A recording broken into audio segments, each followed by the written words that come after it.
एक पति पत्नी थे जो बेहद गरीब थे। दोनों दिन रात मेहनत मजदूरी करके किसी तरह अपना गुजर बसर करते थे। पत्नी गर्भवती थी और कुछ महीनों बाद उसने एक बेहद सुंदर बच्ची को जन्म दिया, जिसका नाम रखा गया चंपा। चंपा जैसी प्यारी और मासूम बच्ची को देखकर हर कोई उसकी तारीफ करता, मगर उसकी किस्मत में दुख पहले से लिखा था। जन्म के कुछ ही दिनों बाद उसके पिता की मृत्यु हो गई। उसकी माँ और वह दोनों इस दुनिया में बिल्कुल अकेले रह गए। अब चंपा की माँ, जो पहले से ही परेशान थी, घर घर जाकर काम करने लगी। किसी के घर झाड़ू पोछा करती, किसी के घर खाना बनाती। हर दिन वो खुद से संघर्ष करती ताकि चंपा का पालन पोषण कर सके। बड़े घरों से उसे पुराने उतरे हुए कपड़े मिल जाते, जिन्हें वो चंपा को पहना देती। गरीबी का पहाड़ उन पर टूट पड़ा था, लेकिन माँ ने हार नहीं मानी। उसने चंपा को सरकारी स्कूल में पढ़ने भेजा, जहाँ चंपा ने बड़ी मेहनत से पढ़ाई की और किसी तरह 10वीं की परीक्षा अच्छे नंबरों से पास कर ली। लेकिन अब आगे की पढ़ाई की बात आई तो उसकी माँ के हाथ पांव फूल गए। उसने चंपा को समझाया, बेटी, अब मेरे पास उतनी ताकत नहीं बची कि मैं तेरी आगे की पढ़ाई का खर्च उठा सकूं। तेरी फीस, किताबें और बाकी सब खर्चा मैं कैसे उठाऊंगी? चंपा ने जिद पकड़ ली। माँ, मेरे 10वीं में अच्छे नंबर आए हैं, मुझे आगे पढ़ने दो, मैं भी तुम्हारे साथ काम कर लूंगी। माँ ने थोड़े संकोच के बाद कहा, ठीक है बेटी, अगर तुझे पढ़ाई करनी है तो हम दोनों मिलकर कुछ और काम ढूंढ लेंगे। अगले ही दिन से चंपा भी अपनी माँ के साथ काम पर जाने लगी। दिन में वो माँ के साथ अलग अलग घरों में काम करती और रात में अपनी पढ़ाई में जुट जाती। कुछ ही समय में उनके पास कुछ और घरों का काम आ गया।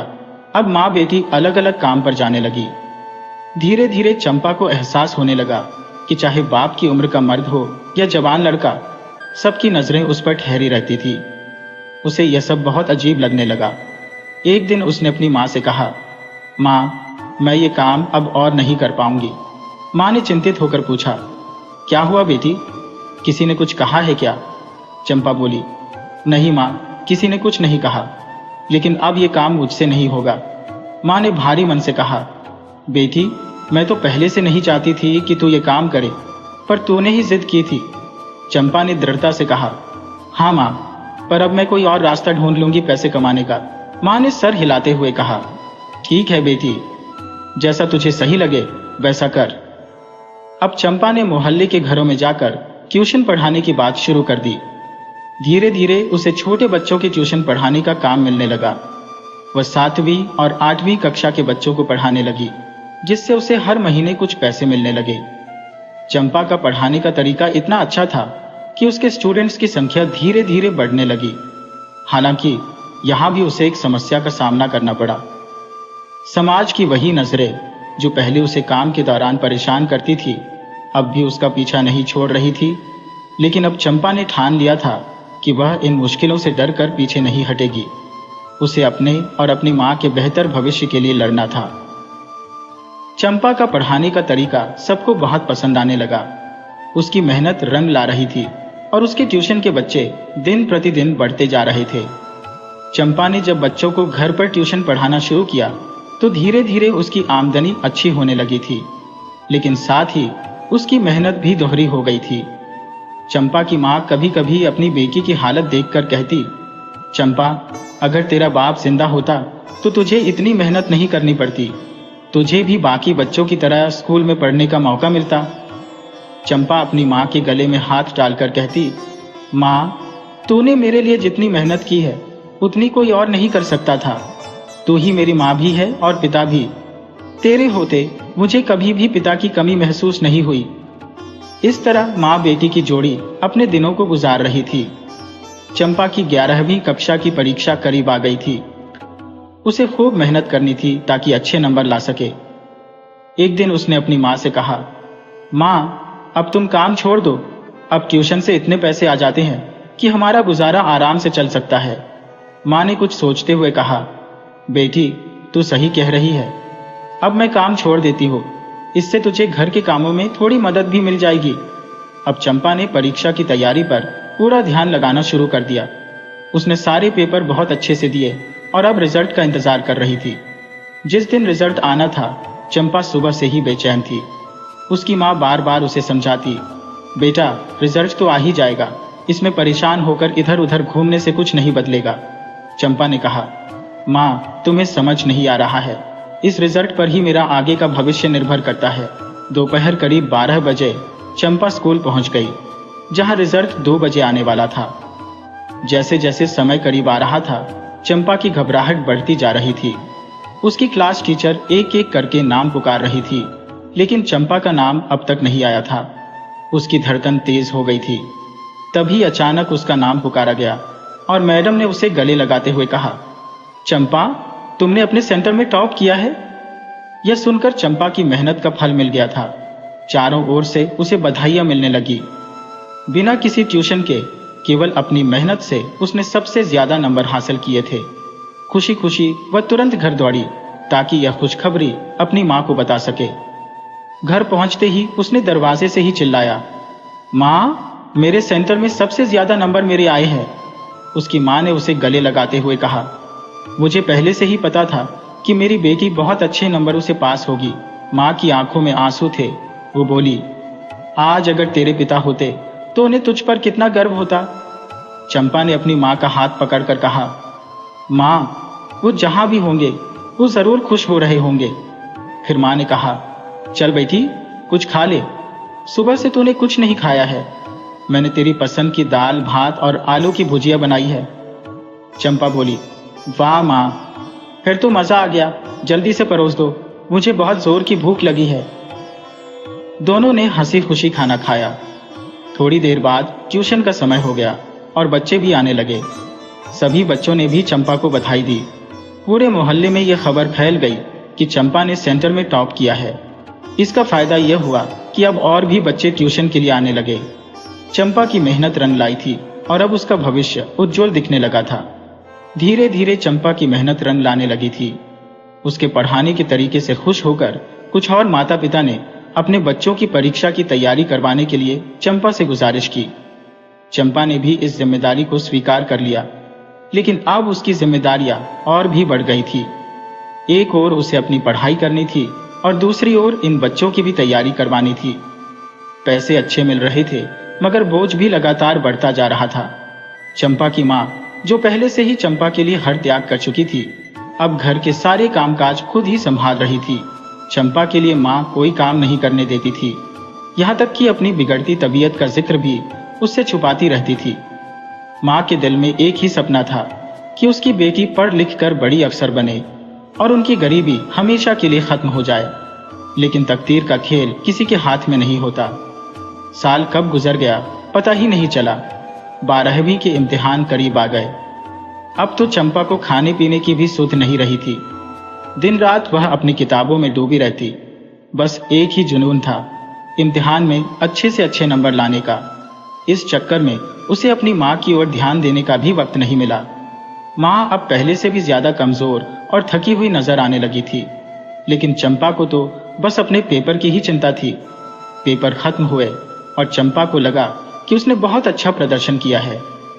सारे सवाल उसे आसान लगे थे और उसने पूरी मेहनत से जवाब लिखे थे। पेपर खत्म होते ही उसकी नजर एक दिन माँ की तरफ गई। उसने देखा माँ बहुत कमजोर लग रही थी। चंपा ने पूछा, माँ, तुम्हारी तबीयत तो ठीक है ना? तुम बहुत थकी थकी लग रही हो।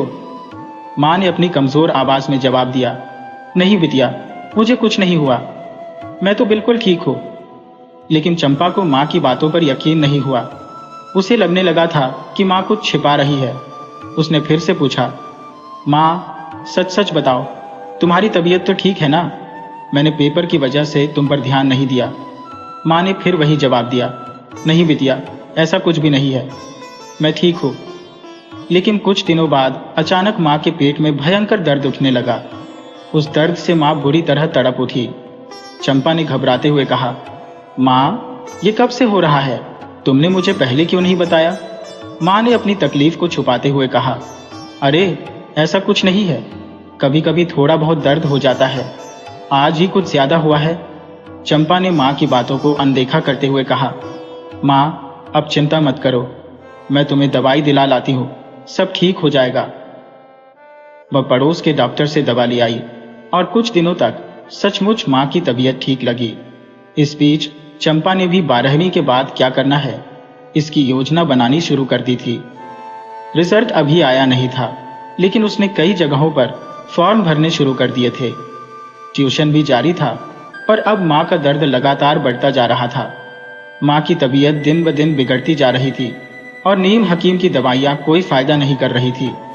आखिरकार जब एक दिन चंपा ने माँ को दर्द से कराहते हुए देखा तो उसने सारे काम छोड़कर माँ के इलाज की ठानी। उसकी माँ के बिना इस दुनिया में उसका कौन था? चंपा ने सोचा, अब किसी अच्छे डॉक्टर से माँ का इलाज करवाना ही सही रहेगा। माँ ने बहुत मना किया, लेकिन चंपा उसे एक अच्छे फिजिशियन के पास लेकर गई। डॉक्टर ने माँ की हालत देखकर कहा, इस दर्द के लक्षण देखकर तो मुझे लगता है कि अल्ट्रासाउंड कराना जरूरी है, तभी सही कारण का पता चल पाएगा। अल्ट्रासाउंड का खर्च कोई 2000 रुपये होगा और मेरी फीस 1000 रुपये है। चंपा ने तुरंत कहा, ठीक है डॉक्टर साहब, मैं कल माँ को लेकर आऊंगी। माँ के चेहरे पर पैसे की चिंता साफ छलक रही थी, लेकिन इस बार चंपा ने ठान लिया था कि वह अपनी माँ की जान बचाने के लिए कुछ भी करेगी। चंपा, ये बड़े डॉक्टर तो जैसे लूटने के लिए ही बैठे हैं, हम कहीं और इलाज करा लेंगे, माँ ने कहा। लेकिन चंपा ने माँ की बात को नजरअंदाज करते हुए दृढ़ता से कहा, माँ, तुम्हारी सेहत से बढ़कर मेरे लिए कुछ नहीं है। अब जो डॉक्टर साहब कहेंगे वही करेंगे। चंपा समझदार थी, उसने माँ की बीमारी की गंभीरता को महसूस कर लिया था। वो जानती थी कि माँ कितना भी मना कर ले, लेकिन अल्ट्रासाउंड कराना जरूरी था। उसे चिंता थी कि कहीं माँ को कोई गंभीर बीमारी न हो। डॉक्टर की चिंता भरी आंखों ने उसकी बेचैनी और बढ़ा दी थी। रात भर भगवान से प्रार्थना करते हुए वह बस यही चाह रही थी कि सब कुछ ठीक हो जाए। दूसरी ओर उसकी माँ पैसों की चिंता में डूबी हुई थी। उसकी मेहनत से कमाई गई रकम डॉक्टर की फीस और टेस्ट पर खर्च हो जाएगी। यही सोच सोचकर माँ की रात आंखों में ही कट गई। सुबह जब दोनों की आंखें सूजी हुई थी, चंपा ने कहा, माँ, तुमने रात भर ठीक से सोया नहीं है ना? माँ ने थकी हुई आवाज में कहा, बिटिया, मुझे पैसों की फिक्र हो रही थी। इतनी मेहनत से जो पैसे जमा होते हैं वो डॉक्टर साहब एक पल में ही ले लेंगे। चंपा ने माँ को सांत्वना देते हुए कहा, माँ, पैसों की चिंता छोड़ो, हमें पहले ये तो पता चले कि तुम्हारे पेट में दर्द क्यों हो रहा है, तभी सही इलाज हो सकेगा। दोनों तैयार होकर डॉक्टर के क्लिनिक पहुंची। डॉक्टर ने अल्ट्रासाउंड की तैयारी शुरू कर दी थी। चंपा घबराई हुई माँ को दिलासा देती रही, माँ, सब कुछ ठीक होगा, बस कुछ ही देर की बात है। डॉक्टर माँ को अंदर ले गए और चंपा रिसेप्शन पर बैठकर इंतजार करने लगी। उसके मन में तरह तरह के ख्याल आ रहे थे, न जाने कौन सी बीमारी है माँ को। अचानक एक नर्स आई और बोली, मैडम, डॉक्टर साहब ने आपको बुलाया है। घबराई हुई चंपा नर्स के साथ डॉक्टर के केबिन में चली गई। डॉक्टर ने उसे बैठने का इशारा किया। चंपा का दिल जोर जोर से धड़क रहा था। उसने डरते हुए पूछा, डॉक्टर साहब, आपको माँ के पेट में दर्द की वजह तो पता चल गई होगी? डॉक्टर ने गंभीरता से कहा, बेटी, घबराओ मत, ध्यान से सुनो। तुम्हारी माँ के पेट में दर्द उनकी उम्र के कारण हो रहा है। हम इसे ऑपरेशन के जरिए ठीक कर सकते हैं, लेकिन पहले हमें इसका एक सैंपल लेकर जांच के लिए भेजना होगा। उससे ही पता चलेगा कि किस प्रकार का ट्यूमर है। चंपा ने थोड़ी हिचकिचाहट के साथ कहा, जैसा आप ठीक समझे डॉक्टर साहब। डॉक्टर ने कहा, 2 दिन बाद अपनी माँ को जांच के लिए ले आना, तब तक इन्हें दवाइयाँ समय पर देती रहना। जैसे ही चंपा बाहर जाने लगी, उसे याद आया कि इस सब का खर्च कितना होगा। उसने हिम्मत करके डॉक्टर से पूछा, डॉक्टर साहब, इसका खर्च कितना आएगा? डॉक्टर ने जवाब दिया, अभी तो 20,000 रुपये लगेंगे। चंपा ने बुझे मन से सिर हिलाया और बाहर निकल आई। बाहर माँ बैठी उसका इंतजार कर रही थी। माँ ने उसे देखकर कहा, मैंने कहा था ना, मुझे कोई बीमारी नहीं है, अब हम यहाँ नहीं आएंगे। विचारों में डूबी चंपा चुपचाप खड़ी रही। माँ ने उसका चेहरा देखा और पूछा, बेटी, डॉक्टर ने कुछ कहा क्या? चंपा ने अनमने से स्वर में कहा, नहीं माँ, कुछ खास नहीं। जब वो घर पहुंची तो ट्यूशन के बच्चे पहले से ही इंतजार कर रहे थे, लेकिन उस दिन चंपा का पढ़ाने का बिल्कुल मन नहीं था। उसने माँ को चाय दी और खुद एक किताब लेकर बैठ गई, लेकिन मन पढ़ाई में नहीं लग रहा था। उसके दिमाग में बस 20,000 रुपये की चिंता घूम रही थी। बैंक में बस इतने ही पैसे बचे थे, आगे क्या होगा वो समझ नहीं पा रही थी। अगले 2 दिन तक उसने माँ को डॉक्टर के पास ले जाने के लिए मना लिया। ऑपरेशन करीब 2 घंटे तक चला। माँ पर अभी भी एनेस्थीसिया का असर था। वो गहरी नींद में बेसुध थी। इतने में चंपा डॉक्टर से आगे के ट्यूमर के ऑपरेशन का खर्च पूछने लगी। जो डॉक्टर ने बताया उसे सुनते ही चंपा के होश उड़ गए। डॉक्टर ने बताया कि प्राइवेट हॉस्पिटल में ऑपरेशन का खर्च 3 से 4 लाख रुपए होगा। अगर तुम सरकारी अस्पताल में जाओगी तो भी 1 से सवा लाख रुपए का खर्चा आएगा। माँ की होश में आने पर चंपा उसे सहारा देकर घर ले आई। माँ को बिस्तर पर लिटाते हुए उसके मन में एक ही सवाल था, पैसे कहाँ से आएंगे। डॉक्टर ने रिपोर्ट के आने में 15 दिन का वक्त बताया था और तब तक उसे पैसों का इंतजाम करना था। चंपा सोच रही थी, इतने पैसों का इंतजाम कैसे करूंगी। कितनी ट्यूशन भी पढ़ा लूं, उससे 30-40 हजार रुपए से ज्यादा कहां से जुटेंगे। एडवांस मांगू तो क्या इतना मिलेगा। इसी सोच विचार में 1 हफ्ता बीत गया। उसकी पढ़ाई की तैयारी पीछे छोड़ गई थी और माँ की हालत देखकर चंपा का दिल भी टूट रहा था। माँ उसे परेशान देखकर कुछ कहती तो नहीं थी, पर अंदर से उसका कलेजा कांपता था। फिर एक दिन डॉक्टर का फोन आया। उन्होंने कहा, तुरंत क्लिनिक पर आओ, तुम्हारी माँ की रिपोर्ट आ गई है। चंपा परेशान हो गई। भागते भागते डॉक्टर के पास पहुंची। जब वह डॉक्टर के केबिन में दाखिल हुई तो उसकी सांसें तेज चल रही थी। डॉक्टर ने उसे बैठने का इशारा किया और पानी मंगवाया। चंपा ने हड़बड़ी में पूछा, डॉक्टर साहब क्या हुआ, इतनी जल्दी बुलाने का क्या कारण है। रिपोर्ट में कुछ गड़बड़ी तो नहीं है। डॉक्टर ने उसे धैर्य से पानी पीने को कहा। बेटी पहले पानी पी लो, फिर बात करते हैं। चंपा ने गिलास उठाया और एक ही सांस में सारा पानी पी लिया। फिर उसने डॉक्टर को घबराई नजरों से देखा। डॉक्टर ने कहना शुरू किया, बेटी ऊपर वाला अगर मुसीबत देता है तो उसे सहने की ताकत भी देता है। तुम्हारी माँ की रिपोर्ट अच्छी नहीं आई है, लेकिन इसका मतलब ये नहीं कि इलाज नहीं हो सकता। तुम्हारी माँ के पेट में कैंसर का ट्यूमर है और वो अब दूसरे स्टेज पर पहुंच चुका है। ये सुनते ही चंपा की आंखों से आंसू निकल आए, मगर उसके मुंह से एक शब्द भी नहीं निकला। डॉक्टर ने उसे दिलासा दिया, बेटी घबराने से कुछ नहीं होगा, तुम्हें हिम्मत रखनी होगी, तभी माँ को संभाल पाओगी। मैंने सरकारी अस्पताल के कैंसर विभाग से बात कर ली है। तुम्हें माँ को वहां भर्ती कराना होगा। पैसों का इंतजाम करना मुश्किल होगा, पर मैं भी मदद करूंगा। भगवान ने चाहा तो सब ठीक हो जाएगा। चंपा बस सिर हिला पाई। उसके शब्द जैसे गले में अटक गए थे। पहले ऑपरेशन के खर्चे से परेशान थी और अब ये कैंसर की खबर। कैंसर का नाम सुनते ही अच्छे अच्छों की रूह कांप जाती है। डॉक्टर ने कहा, अभी कुछ और जांचें होंगी, तब तक तुम पैसों का इंतजाम कर लो। चंपा ने बहुत ही धीरे से कहा, जी डॉक्टर साहब, और वह वहां से उठकर घर की ओर चल दी। उसके कदम अब भारी हो चुके थे, मानो वह खुद को घसीटते हुए आगे बढ़ रही हो। चंपा ने सड़क के किनारे से हाथ हिलाकर 3 व्हीलर रुकवाया और उसमें चुपचाप बैठ गई। जब वो घर पहुंची तो उसकी माँ दरवाजे पर उसका बेसब्री से इंतजार कर रही थी। माँ ने तुरंत पूछा, चंपा बेटा डॉक्टर ने क्या बताया। चंपा ने नजरें चुराते हुए कहा, माँ कल अस्पताल चलना है, तुम तैयार रहना। माँ ने फिर से जोर देकर पूछा, अरे चंपा मैं पूछ रही हूँ कि रिपोर्ट में क्या निकला। चंपा ने एक गहरी सांस ली। उसकी निगाहें नीचे झुक गईं। वह जानती थी कि अगर उसने माँ को कैंसर की बात बता दी तो माँ बहुत परेशान हो जाएगी, इसलिए उसने उस सच को अपने दिल में ही दफन कर दिया। उसकी जिंदगी पहले से ही उलझनों से भरी थी और अब माँ की बीमारी ने उसे और भी परेशान कर दिया था। किसी तरह से वो ट्यूशन पढ़ाकर अपने घर का खर्च चला रही थी, क्योंकि यही उसकी आमदनी का इकलौता जरिया था। रात भर वो बिस्तर पर करवटें बदलती रही। माँ के इलाज के साथ साथ बच्चों को कैसे पढ़ाएगी, यही सोच सोचकर उसकी रात कट गई। सुबह होते ही वो उठकर तैयार हो गई। उसने बच्चों के माता पिता को फोन कर दिया कि आज ट्यूशन नहीं होगी। दूसरी तरफ माँ सुबह जल्दी उठकर भजन पूजन करके तैयार हो चुकी थी। उन्होंने नाश्ता भी बना दिया था। दोनों माँ बेटी खाने के बाद अस्पताल के लिए निकल पड़ी।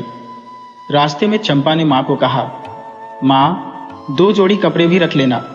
3 व्हीलर जब अस्पताल के अंदर पहुंचा तो चंपा के मन में एक अजीब सा डर बैठ गया, लेकिन उसने कुछ नहीं कहा।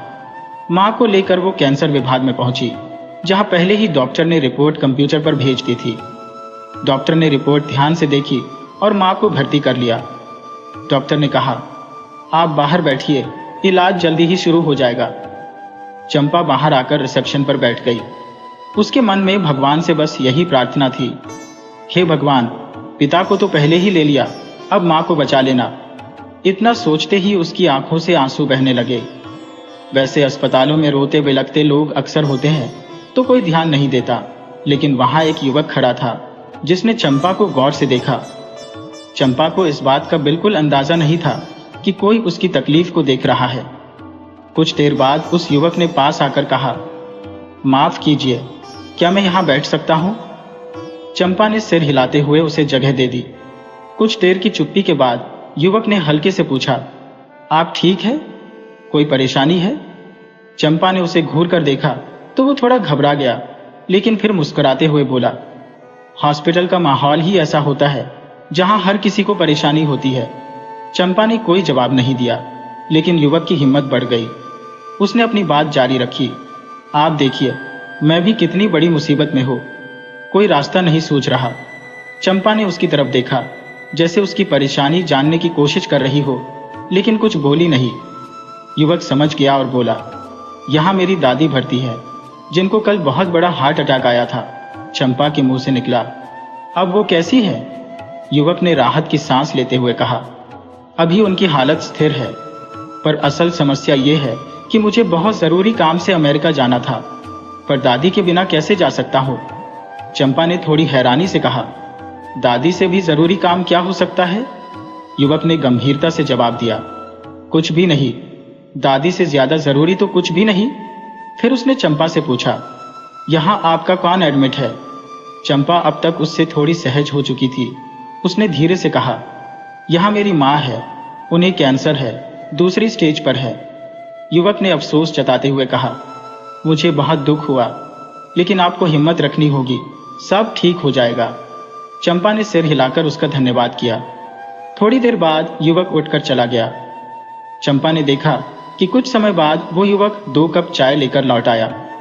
चंपा की जरूरत के वक्त एक हाथ मदद के लिए आगे बढ़ा, लेकिन वह फॉर्मेलिटी में मुस्कुराते हुए बोली, नो थैंक्स। लड़की ने कहा, कोई बात नहीं, पी लो, फिर कभी तुम पिला देना, हिसाब बराबर हो जाएगा। उदासी के बावजूद चंपा के चेहरे पर हल्की सी मुस्कान आ गई। उसने थैंक्स कहकर चाय का प्याला थाम लिया। उसी वक्त एक नर्स ने आकर चंपा को ढूंढा और डॉक्टर के पास बुलाया। चाय खत्म करके चंपा इंतजार करने लगी कि डॉक्टर उसे बुलाकर कुछ बताएंगे। कुछ देर बाद वार्ड बॉय आया और बोला, मैडम, डॉक्टर साहब ने आपको बुलाया है। चंपा भारी कदमों से डॉक्टर के केबिन में दाखिल हुई। डॉक्टर ने बैठने का इशारा किया और फिर धीरे धीरे सारी बीमारी की गंभीरता को समझाया। उन्होंने कहा, बेटिया, आपकी माँ को अस्पताल में भर्ती कर लिया गया है, अब उनकी देखभाल हमारी जिम्मेदारी है। इलाज लंबा चलेगा और उसके बाद ऑपरेशन भी होगा। खर्चे के बारे में मैंने आपको पहले ही बता दिया था, प्राइवेट अस्पताल की तुलना में यहाँ खर्चा काफी कम होगा। चंपा ने डॉक्टर से पूछा, कितना खर्च आएगा डॉक्टर साहब? डॉक्टर ने बताया, लगभग 2 लाख रुपए। चंपा ने धीरे से कहा, डॉक्टर साहब, क्या मैं माँ से एक बार मिल सकती हूँ? डॉक्टर ने हामी भरते हुए कहा, हाँ बिल्कुल, जाओ मिल लो। चंपा वार्ड में माँ से मिलने पहुंची। माँ पहले से ही उसका इंतजार कर रही थी। माँ ने बिलखते हुए कहा, चंपा, मैं यहाँ तेरे बिना नहीं रह पाऊंगी। चंपा ने अपने आंसू रोककर माँ के गले लगते हुए कहा, माँ, बस कुछ ही दिनों की बात है, ऑपरेशन के बाद तुम घर लौट आओगी, मैं रोज तुम्हारे पास आऊंगी और ट्यूशन भी पढ़ा लूंगी, सब हो जाएगा माँ। माँ के सामने जो आंसू चंपा ने रोके थे वे बाहर निकलते ही छलक पड़े। वह भारी कदमों से हॉस्पिटल से बाहर आई और घर की ओर चल दी। दिल में लगातार माँ की चिंता थी। उसे बार बार यही ख्याल आ रहा था कि क्या हॉस्पिटल में माँ की ठीक से देखभाल हो रही होगी। उस दिन चंपा का कुछ भी करने का मन नहीं हो रहा था, खाना भी नहीं खाया। तभी पड़ोस की भाभी, जिनका बेटा चंपा से पढ़ाई करता था, आई और उसकी माँ का हालचाल पूछने लगी। उन्होंने जब देखा कि चंपा ने खाना नहीं खाया है तो अपने साथ लाया हुआ टिफिन निकालकर उसे खाने को कहा। चंपा ने मना किया, मगर भाभी ने उसे समझाते हुए कहा, अगर तुम नहीं खाओगी तो माँ की देखभाल कैसे करोगी? पड़ोसी ही पड़ोसी के काम आते हैं, कोई भी दिक्कत हो तो मुझे बताने से झिझकना मत। फिर भाभी चली गई और थोड़ी देर में ट्यूशन के बच्चे आ गए। चंपा उन्हें पढ़ाने में लग गई। समय धीरे धीरे बीतने लगा, लेकिन हॉस्पिटल का मिलने का समय खत्म हो चुका था। चंपा माँ से मिलने की सोच रही थी, मगर अब कोई फायदा नहीं था। उसे अगले दिन ही जाना होगा। रात भर उसके मन में यही उधेड़-बुन चलती रही। इतना पैसा कहाँ से आएगा? सुबह होते ही चंपा जल्दी जल्दी उठी, नाश्ता बनाया और माँ के लिए सब कुछ तैयार करके रख दिया। फिर वह फटाफट हॉस्पिटल की ओर निकल पड़ी। जब हॉस्पिटल पहुंची तो रिसेप्शन पर उसे रोक दिया गया। गार्ड ने कहा, मैडम, अभी मिलने का समय नहीं हुआ है। चंपा ने घड़ी देखी, अभी 8 ही बजे थे। उसने मुस्कुराते हुए कहा, मुझे तो वक्त का ध्यान ही नहीं रहा। वह फिर से उसी बेंच पर जाकर बैठ गई जहां वह पहले बैठी थी। उसके मन में सवाल उठने लगे, 1 घंटा कैसे कटेगा? अभी बस 15 मिनट ही बीते थे। तभी कल वाला लड़का सामने से आता दिखाई दिया। उसने चंपा से कहा, मेरा नाम श्रीकांत है और मैं यूएसए में एक मल्टीनेशनल कंपनी में काम करता हूँ। आपका नाम क्या है? चंपा को उससे बात करके अच्छा लगा और समय भी अच्छे से कट गया। उसने कहा, मेरा नाम चंपा है। मैं 12th क्लास की स्टूडेंट हूँ, अभी अभी एग्जाम दिए हैं। श्रीकांत ने पूछा, आपके घर में कौन कौन है? चंपा ने कहा, मैं और मेरी माँ। पिताजी मेरे जन्म के कुछ दिन बाद ही एक एक्सीडेंट में चल बसे थे। श्रीकांत ने कहा, यह तो बहुत बड़ी त्रासदी हुई। आप अकेले होकर भी इतनी मुश्किलों का सामना कर रही है, ये सच में सराहनीय है। चंपा ने धीरे से कहा, जी, जब मुसीबत आती है तो हिम्मत करनी ही पड़ती है। वैसे आपके परिवार में कौन कौन है? श्रीकांत ने कहा, मेरी कहानी भी कुछ ऐसी ही है। जब मैं 9वीं में था तो एक एक्सीडेंट में मेरे माँ बाप गुजर गए थे। मेरे दादा दादी ने मुझे पाला पोसा और पढ़ाया। अब मैं अच्छी पोस्ट पर काम कर रहा हूँ। चंपा ने पूछा, अब आपके दादा दादी कैसे हैं? श्रीकांत ने दुखी होकर बताया, अभी 1 महीने पहले ही दादाजी का स्वर्गवास हुआ है। उसी सिलसिले में इंडिया आया हूँ। अब दादी अकेली रह गई है। वे चाहती हैं कि मैं जल्दी शादी कर लूँ ताकि दुल्हन का चेहरा देख सके, मगर मैं अभी शादी के लिए तैयार नहीं हूँ। मैंने एक आया को हायर कर लिया है जो दादी की देखभाल कर रही है। श्रीकांत की बात सुनते हुए चंपा को भी अपनी माँ की चिंता और गहरी लगने लगी। चंपा ने कहा, शायद तुम्हारे बाहर जाने से ही दादी को अकेलापन महसूस हुआ और इसीलिए उन्हें हार्ट अटैक आया। बातें करते करते मिलने का वक्त हो गया और दोनों अपने अपने मरीज से मिलने चले गए। जब चंपा माँ के पास पहुंची तो माँ ने उसे गले लगा लिया। चंपा ने हल्के स्वर में पूछा, माँ, कोई दिक्कत तो नहीं हुई? माँ मुस्कुराते हुए बोली, नहीं बेटा, यहाँ सब ठीक है। नर्स समय पर दवाई और खाना पीना देती है, बहुत ध्यान रखती है। डॉक्टर भी समय समय पर चक्कर लगाते रहते हैं। माँ की बातों से चंपा को थोड़ी राहत मिली। उसने अपने साथ लाया हुआ नाश्ता निकाला, लेकिन नर्स ने मना कर दिया। यहाँ पेशेंट को उनकी बीमारी के हिसाब से खाना दिया जाता है, घर का खाना अलाउड नहीं है। चंपा ने नाश्ता वापस रख दिया और माँ से बातें करने लगी। माँ ने उसे बताया, यहाँ बगल वाले बेड पर नीना नाम की महिला है। कल उससे काफी बात हुई। उसका स्वभाव बहुत अच्छा है, लेकिन सामने वाली महिला तो बड़ी नक्छड़ी है। चंपा हंस पड़ी और बोली, माँ, यहाँ भी मोहल्ले वाली बातें शुरू कर दी? माँ हंसते हुए बोली, क्या करूं बेटा, बातें करते करते समय कट जाता है, नहीं तो तेरी और घर की चिंता लगी रहती है। चंपा ने माँ को तसल्ली देते हुए कहा, माँ, मेरी चिंता मत करो। कल पड़ोस वाली भाभी मेरे लिए खाना लेकर आई थी। कहकर गई है कि अकेला मत समझियो खुद को, आधी रात को भी जरूरत हो तो बुलाना, हम आ जाएंगे। माँ ने सुकून से कहा, अरे वो भाभी बहुत भली है। इतने में गार्ड आ गया और कहने लगा, मिलने का वक्त खत्म हो गया है, अब आपको जाना होगा। चंपा ने उठते हुए माँ से कहा, माँ, कल फिर इसी वक्त आऊंगी। बाहर आते ही उसने देखा कि श्रीकांत उसका इंतजार कर रहा था। उसने चंपा को देखते ही पूछा, चंपा, अब माँ कैसी है?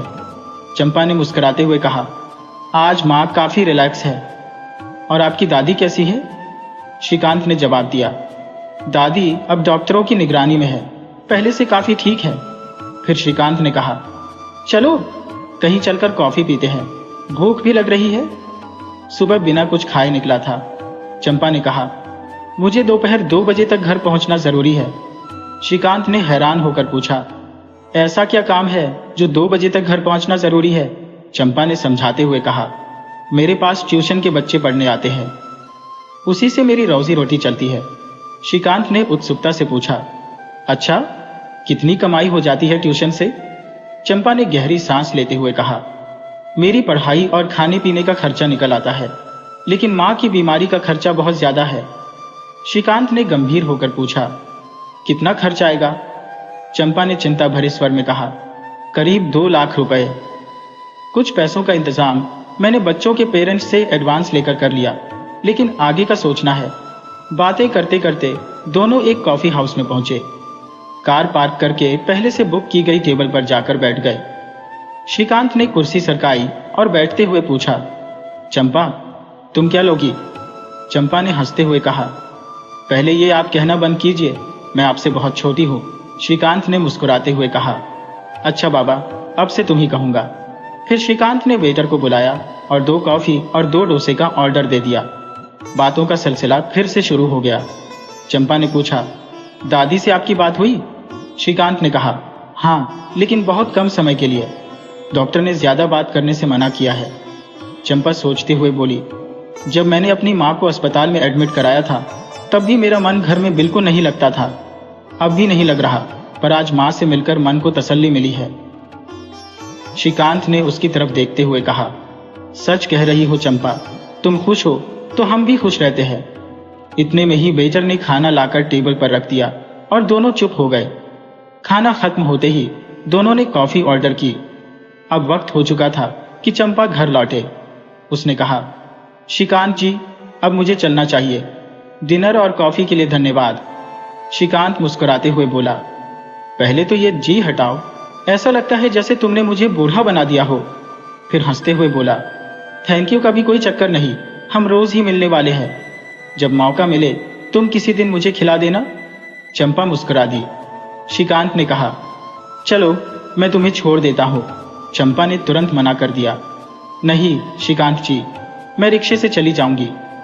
आप छोड़ने आओगे तो मोहल्ले में बातें बनेंगी और माँ भी घर पर नहीं है। श्रीकांत ने थोड़ी देर सोचा और फिर कहा, ठीक है, जैसा तुम ठीक समझो। चंपा ने रिक्शा लिया और घर चली गई। उसे अब श्रीकांत का साथ अच्छा लगने लगा था। घर पहुंचते ही कुछ देर बाद ट्यूशन के बच्चे आ गए और वह अपने काम में व्यस्त हो गई। रात को खाना खाकर जब बिस्तर पर लेटी तो श्रीकांत की बातें याद आने लगी और मुस्कुराहट उसके चेहरे पर तैर गई। दूसरी ओर श्रीकांत भी घर पहुंचा, लेकिन उसके मन में कुछ उधेड़बुन चल रही थी। कोई योजना तेजी से उसके दिमाग में घूम रही थी। पूरी रात उसकी करवटें बदलने में बीत गई। सुबह जल्दी उठकर उसने नहाया धोया और जल्दी से तैयार होकर अस्पताल पहुंच गया। वह बेचैनी से चंपा का इंतजार करने लगा। इस बार चंपा ने आराम से उठकर नाश्ता बनाया और गुनगुनाते हुए घर के सारे काम निपटा दिए। उसे मन में शांति महसूस हो रही थी। अब उसे कोई ऐसा मिल गया था जिससे वह अपना सुख दुख बांट सकती थी। जब चंपा अस्पताल पहुंची तब 9 बज चुके थे। मिलने का समय शुरू हो चुका था तो वह सीधी माँ के पास चली गई। उधर श्रीकांत भी दादी से मिलने वार्ड में पहुंचा। आज दादी की तबीयत ठीक थी और वो बात करने के मूड में थी। श्रीकांत को देखते ही बोली, बेटा तू शादी कर ले। मैं तेरी दुल्हन का चेहरा देखकर ही मरना चाहती हूँ। अब जिंदगी का भरोसा नहीं, कब भगवान का बुलावा आ जाए। डॉक्टरों ने भी यही कहा था कि अगर उन्हें फिर से दिल का दौरा पड़ा तो बचना मुश्किल होगा। श्रीकांत ने दादी से वादा किया, जब हम घर वापस चलेंगे तब मैं आपको आपकी होने वाली बहू से मिलवाऊंगा। दादी यह सुनकर खुश हो गई और हंसते हुए बोली, श्रीकांत तू तो बस मजाक करने से बाज नहीं आता, अब बस मेरी शादी देखकर ही मरेगी। उधर चंपा जब अपनी माँ के रूम में पहुंची तो माँ की आंखें बंद थी। उसने नर्स से फुसफुसाते हुए पूछा, मेरी माँ की तबीयत ठीक है, वो सो रही हैं क्या? नर्स ने बताया, नहीं, कल रात उन्हें बहुत दर्द हुआ था। आज उनकी तबीयत ठीक नहीं है, दवाई दी है, इसलिए आराम कर रही है। चंपा की आवाज सुनते ही माँ ने अपनी आंखें खोल दी और चंपा को देखते ही वह उसकी ओर खींच गई। चंपा ने भी उन्हें कसकर गले लगा लिया। तभी नर्स ने हल्की आवाज में कहा, मरीज से थोड़ा दूर रहिए। चंपा पास पड़ी कुर्सी पर बैठ गई और माँ से पूछने लगी माँ, अब कैसी तबीयत है? माँ ने धीरे से सिर हिला दिया, जैसे बोलने में उन्हें तकलीफ हो रही हो। चंपा आज जितनी शांत दिख रही थी, उतनी ही अंदर से परेशान थी। वह माँ का सिर सहलाती रही, लेकिन माँ चुपचाप आंखें बंद किए लेटी रही। चंपा को माँ की तकलीफ का एहसास हो रहा था और उसकी आंखों में आंसू आ गए, लेकिन उसने खुद को संभाल लिया। मिलने का समय खत्म होते ही चंपा डॉक्टर से मिलने उनके केबिन में चली गई। डॉक्टर ने गंभीरता से कहा, चंपा, तुम्हारी माँ की हालत ठीक नहीं है। हो सकता है ऑपरेशन जल्दी करना पड़े। इसके लिए तुम्हें पैसे का इंतजाम करना होगा। साथ ही उनके ब्लड ग्रुप का ब्लड भी अस्पताल में जमा कराना होगा। चंपा ने गहरी सांस ली और कहा, जी, मैं सब संभाल लूंगी। बाहर आकर वह श्रीकांत से मिली, जो बाहर इंतजार कर रहा था। श्रीकांत ने उसका उतरा हुआ चेहरा देखकर पूछा, क्या हुआ चंपा? माँ ठीक तो है ना? इतना सुनते ही चंपा श्रीकांत के गले लगकर फूट फूट कर रोने लगी, जैसे उसके भीतर जमा हुआ दुख का सैलाब बह निकला हो। श्रीकांत ने उसे ढांढस बंधाते हुए कहा, सब ठीक हो जाएगा, हिम्मत मत हारो। तुम तो बहुत मजबूत हो चंपा। चंपा ने अपने आंसू पोंछे और हल्की सी मुस्कान के साथ बोली, चलो कॉफी पीते हैं। और हाँ, आज का बिल तुम दोगे। सुबकते हुए भी उसके चेहरे पर मुस्कान लौट आई। दोनों पास के रेस्टोरेंट में चले गए। कॉफी का ऑर्डर देने के बाद श्रीकांत ने गंभीरता से पूछा, डॉक्टर ने क्या कहा? चंपा ने गहरी सांस लेकर कहा, उन्होंने कहा कि माँ का ऑपरेशन जल्दी करना पड़ सकता है। उनकी हालत ठीक नहीं है और पैसों के साथ साथ ब्लड भी जमा कराना होगा। उनका ब्लड ग्रुप बहुत दुर्लभ है, इसलिए जल्द से जल्द ब्लड का इंतजाम करना होगा। श्रीकांत ने आश्वासन देते हुए कहा, तुम चिंता मत करो, हम सब मिलकर इसका हल निकालेंगे। श्रीकांत ने कहा, चंपा, तुम ब्लड का इंतजाम कैसे करोगी? ब्लड तो कभी कभी रिश्तेदारों से मिल जाता है। क्या तुम्हारे कोई रिश्तेदार है जो मदद कर सकें? चंपा ने सिर हिलाते हुए उदास स्वर में कहा, पापा के गुजरने के बाद कोई भी नहीं आया हमारे पास। माँ अकेली ही संभालती रही सब कुछ। श्रीकांत कुछ सोचते हुए बोला, मेरे दिमाग में एक विचार है। अगर चाहो तो हम दोनों एक दूसरे की परेशानी का हल निकाल सकते हैं। चंपा ने चौंकते हुए पूछा, कैसे? हमारी दोनों की समस्या कैसे हल हो सकती है? ऐसा क्या अनोखा आइडिया है तुम्हारे दिमाग में? श्रीकांत थोड़ा संकोच करते हुए बोला, देखो चंपा, मेरी बात ध्यान से सुनो। अगर तुम्हें ठीक न लगे तो गुस्सा मत करना। ये बस एक सुझाव है। मैं तुम पर कोई जबरदस्ती नहीं कर रहा हूं। अगर तुम्हें सही लगे तो ही सोचना, वरना हम दोस्त हैं और दोस्त ही रहेंगे। चंपा ने उत्सुकता से कहा, ठीक है, पहले अपना आइडिया बताओ। श्रीकांत ने एक गहरी सांस ली और कहा, तुम्हारी माँ का ऑपरेशन होना है, इसके लिए तुम्हें पैसों की जरूरत है। ब्लड भी ब्लड बैंक से खरीदा जा सकता है। दूसरी तरफ मेरी दादी अपने पोते की शादी देखना चाहती है। डॉक्टर ने बताया है कि अगर उन्हें फिर से हार्ट अटैक हुआ तो वो शायद न बचे। चंपा ने बीच में टोकते हुए कहा, तुम ऐसा क्यों कह रहे हो? कोई नहीं जानता कि भगवान का बुलावा कब आएगा। जब तक वो जिंदा है तब तक हमें उनकी देखभाल करनी चाहिए। श्रीकांत ने गंभीरता से कहा, मैं भी यही कह रहा हूं, लेकिन मेरे पास एक योजना है। अगर हम दोनों आपस में कॉन्ट्रैक्ट मैरिज कर लें तो तुम्हारी माँ के इलाज के लिए जितनी रकम चाहिए वो मैं दे दूंगा। बदले में तुम्हें तब तक मेरी दादी के साथ रहना होगा जब तक वो जिंदा है। चंपा चौंक गई और उसने कहा, कॉन्ट्रैक्ट मैरिज? इसका मतलब क्या है? श्रीकांत ने विस्तार से समझाया, हमारे बीच पति पत्नी जैसा कोई रिश्ता नहीं होगा। यह सिर्फ नाम मात्र की शादी होगी, ताकि मेरी दादी को लगे कि मैंने शादी कर ली है। जब तक दादी जिंदा है तुम उनके साथ रहोगी और मैं अमेरिका में अपनी नौकरी पर चला जाऊंगा। दादी के गुजरने के बाद ये कॉन्ट्रैक्ट खत्म हो जाएगा और तुम पूरी तरह से स्वतंत्र हो जाओगी।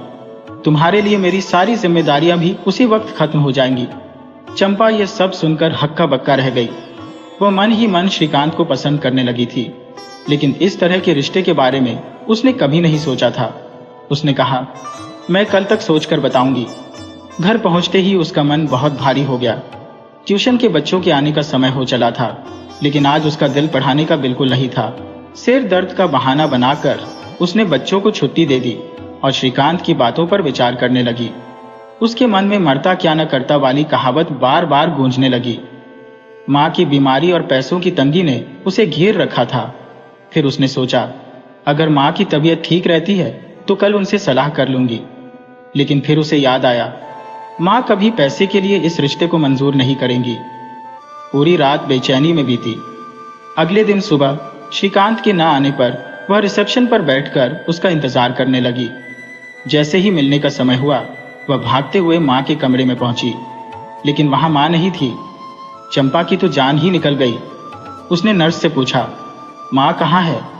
नर्स ने बताया, 9 नंबर बेड के पेशेंट को थेरेपी के लिए ले जाया गया है। चंपा ने घबराते हुए पूछा, उनकी तबीयत कैसी थी? नर्स ने कहा, रात को पेशेंट को खून की उल्टियां हुई थी। यह सुनते ही चंपा के पैरों तले जमीन खिसक गई। वह सर पकड़कर बैठ गई। नर्स ने कहा, जब पेशेंट को वापस लाएंगे तब आपको बुला लेंगे, फिलहाल आप बाहर इंतजार कीजिए। चंपा जैसे तैसे उठी और बाहर आ गई, लेकिन उसका सिर चकरा रहा था। वह गिरने ही वाली थी कि तभी श्रीकांत ने लपक कर उसे संभाल लिया। श्रीकांत ने चिंतित होकर पूछा, क्या हुआ चंपा? माँ की तबीयत तो ठीक है ना? चंपा की आंखों से आंसू बहने लगे। वह बोली, रात को माँ को खून की उल्टियां हुई थी। वो अभी अपने बेड पर नहीं है, उन्हें थेरेपी के लिए ले जाया गया है। श्रीकांत ने उसे दिलासा देते हुए कहा, तुम घबराओ मत, डॉक्टर्स देखभाल कर रहे हैं, सब ठीक हो जाएगा। चंपा ने आंसुओं से भरी आंखों से कहा, श्रीकांत, माँ के बिना मेरा इस दुनिया में कोई नहीं है। अगर उन्हें कुछ हो गया तो मैं कैसे जीऊंगी? श्रीकांत ने उसके कंधे पर हाथ रखते हुए कहा, हिम्मत रखो चंपा, सब ठीक हो जाएगा, बस थोड़ा सब्र करो। थोड़ी देर बाद नर्स आई और बोली, अब आप मरीज से मिल सकती है। चंपा जैसे ही यह सुना, वो लगभग दौड़ती हुई अंदर चली गई। पीछे पीछे श्रीकांत भी उसके साथ था। माँ बिस्तर पर लेटी उनका इंतजार कर रही थी। जब माँ ने चंपा को देखा तो उसके चेहरे पर एक थकी हुई मुस्कान उभर आई। चंपा ने पास जाकर माँ से पूछा, माँ अब कैसी हो? माँ ने धीरे से कहा, बेटी ठीक हो, बीमारी में तो ऐसा चलता ही रहता है, तू फिक्र मत कर। फिर उन्होंने नर्स से पूछा, रात को तबीयत थोड़ी बिगड़ी थी ना? नर्स ने जवाब दिया, हाँ, पर अब स्थिति ठीक है। पीछे खड़े श्रीकांत को देखकर माँ ने पूछा, ये कौन है? चंपा ने संकोच करते हुए कहा, ये श्रीकांत है, इनकी दादी को हार्ट अटैक आया था, अब ठीक है। वो भी अपनी दादी की देखभाल के लिए यहाँ आते हैं। माँ ने श्रीकांत को देखकर कहा, बेटा अच्छा है कि तुम चंपा के साथ हो, ये जल्दी घबरा जाती है। श्रीकांत ने आगे बढ़कर माँ के पैर छू लिए और कहा, माँ आप चिंता मत करो, मैं चंपा के साथ हूँ, सब ठीक हो जाएगा। माँ ने उसे आशीर्वाद देते हुए कहा, खुश रहो बेटा। मिलने का समय खत्म होते ही चंपा और श्रीकांत वहां से बाहर निकल आए। श्रीकांत ने पूछा, तुमने नाश्ता किया है? चंपा, अगर नहीं किया तो चलो, मेरे रेस्टोरेंट में कुछ खा लेते हैं। चंपा ने सिर हिला दिया और दोनों रेस्टोरेंट की ओर चल दिए। वहां जाकर श्रीकांत ने ऑर्डर दिया और चंपा से पूछा, क्या सोचा तुमने? चंपा थोड़ी चौंकी, किस बारे में? श्रीकांत ने गंभीरता से कहा, कॉन्ट्रैक्ट मैरिज के बारे में। चंपा ने थोड़ी झिझक के साथ जवाब दिया, देखो इसमें सोचने जैसा कुछ नहीं है। मेरी माँ की तबीयत को देखते हुए मैं कुछ भी करने के लिए तैयार हूँ। इस वक्त मुझे पैसों की सख्त जरूरत है और वो भी जल्द से जल्द। लेकिन तुमने अभी तक यह नहीं बताया कि तुम मुझे कितनी बड़ी रकम दोगे। श्रीकांत ने संयमित स्वर में कहा, जो भी इलाज का खर्च होगा मैं बस सब उठाऊंगा। तुम्हारे रहने का, माँ के इलाज का और हमारी शादी का कॉन्ट्रैक्ट, ये सब लिखित में रजिस्ट्रार के ऑफिस में रजिस्टर्ड होगा। तुम बस बताओ तुम्हें कितने लाख रुपए एक साथ चाहिए? चंपा ने गहरी सांस लेते हुए कहा, तुम्हें पता ही है कि माँ की बीमारी में कितना खर्चा लगेगा।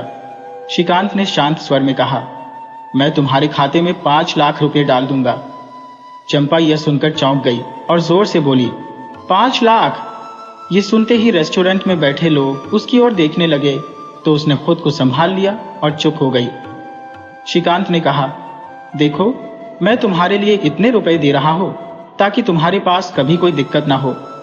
जब मैं अमेरिका चला जाऊंगा तब भी तुम्हें किसी परेशानी का सामना न करना पड़े। चंपा कुछ कह नहीं पाई, वह शांत रही और दोनों रेस्टोरेंट से बाहर आ गए। श्रीकांत ने कहा, मैं रजिस्ट्रार के ऑफिस में आवेदन दे देता हूँ। 2-4 दिन में जब उनका फोन आ जाएगा तो हम वहां जाकर शादी का रजिस्ट्रेशन करवा लेंगे। तब तक दादी भी अस्पताल से घर आ जाएंगी। चंपा ने सहमति में सिर हिला दिया और घर की ओर चल पड़ी। घर पहुंचकर चंपा ने बच्चों को ट्यूशन पढ़ाया, लेकिन आज उसका मन हल्का था। वह सोचने लगी, अगर माँ ठीक होकर घर आ जाए तो फिर जो होगा देखा जाएगा।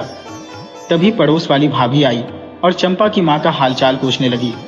चंपा ने जवाब दिया, इलाज चल रहा है, जल्दी ही ऑपरेशन भी हो जाएगा और माँ ठीक होकर घर आ जाएंगी। पड़ोस वाली भाभी बोली, हम रोज भगवान से प्रार्थना करते हैं कि आंटी जल्दी से ठीक हो जाए, पर तू बता इतने पैसे कहाँ से लाएगी तू? इतना बड़ा खर्चा है। चंपा ने हल्की मुस्कान के साथ कहा, भाभी सब हो जाएगा, आप चिंता मत करो।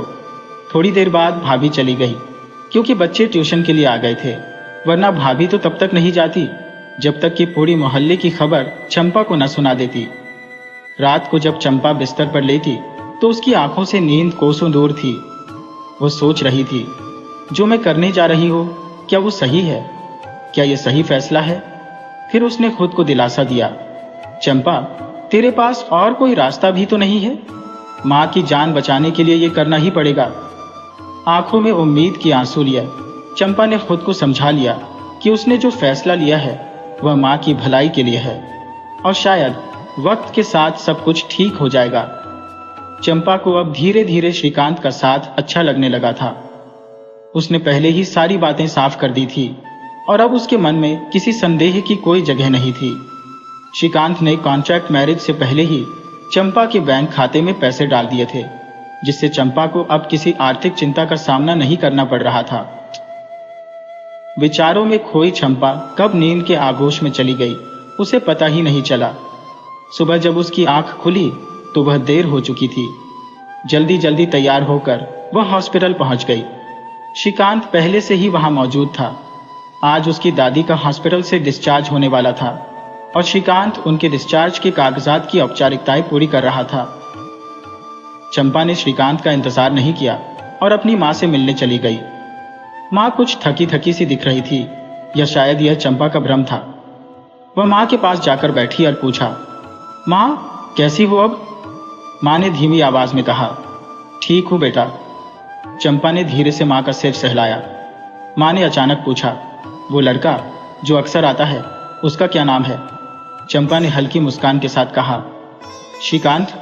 माँ ने फिर पूछा, वो आज नहीं आया क्या? चंपा ने जवाब दिया, आया होगा माँ, आज उसकी दादी की छुट्टी हो रही है तो शायद उसी में व्यस्त होगा। माँ ने धीरे से कहा, अच्छा, जितनी जल्दी हॉस्पिटल से छुट्टी मिल जाए उतना अच्छा। ये हॉस्पिटल का माहौल तो जैसे जिंदगी और मौत के बीच का खेल लगता है। चंपा ने माँ को दिलासा देते हुए कहा, माँ आपकी भी जल्दी छुट्टी करवा देंगे, बस एक बार ऑपरेशन हो जाए। माँ कुछ नहीं बोली, बस छत की ओर देखती रही। ऐसा लग रहा था जैसे उन्हें चंपा की बात पर यकीन ही नहीं हो रहा हो। थोड़ी देर बाद चंपा को वहां से बाहर जाना पड़ा, क्योंकि बड़े डॉक्टर साहब राउंड पर आ रहे थे। बाहर आकर उसने देखा कि श्रीकांत उसका इंतजार कर रहा था। श्रीकांत ने पूछा, चंपा माँ की तबीयत कैसी है?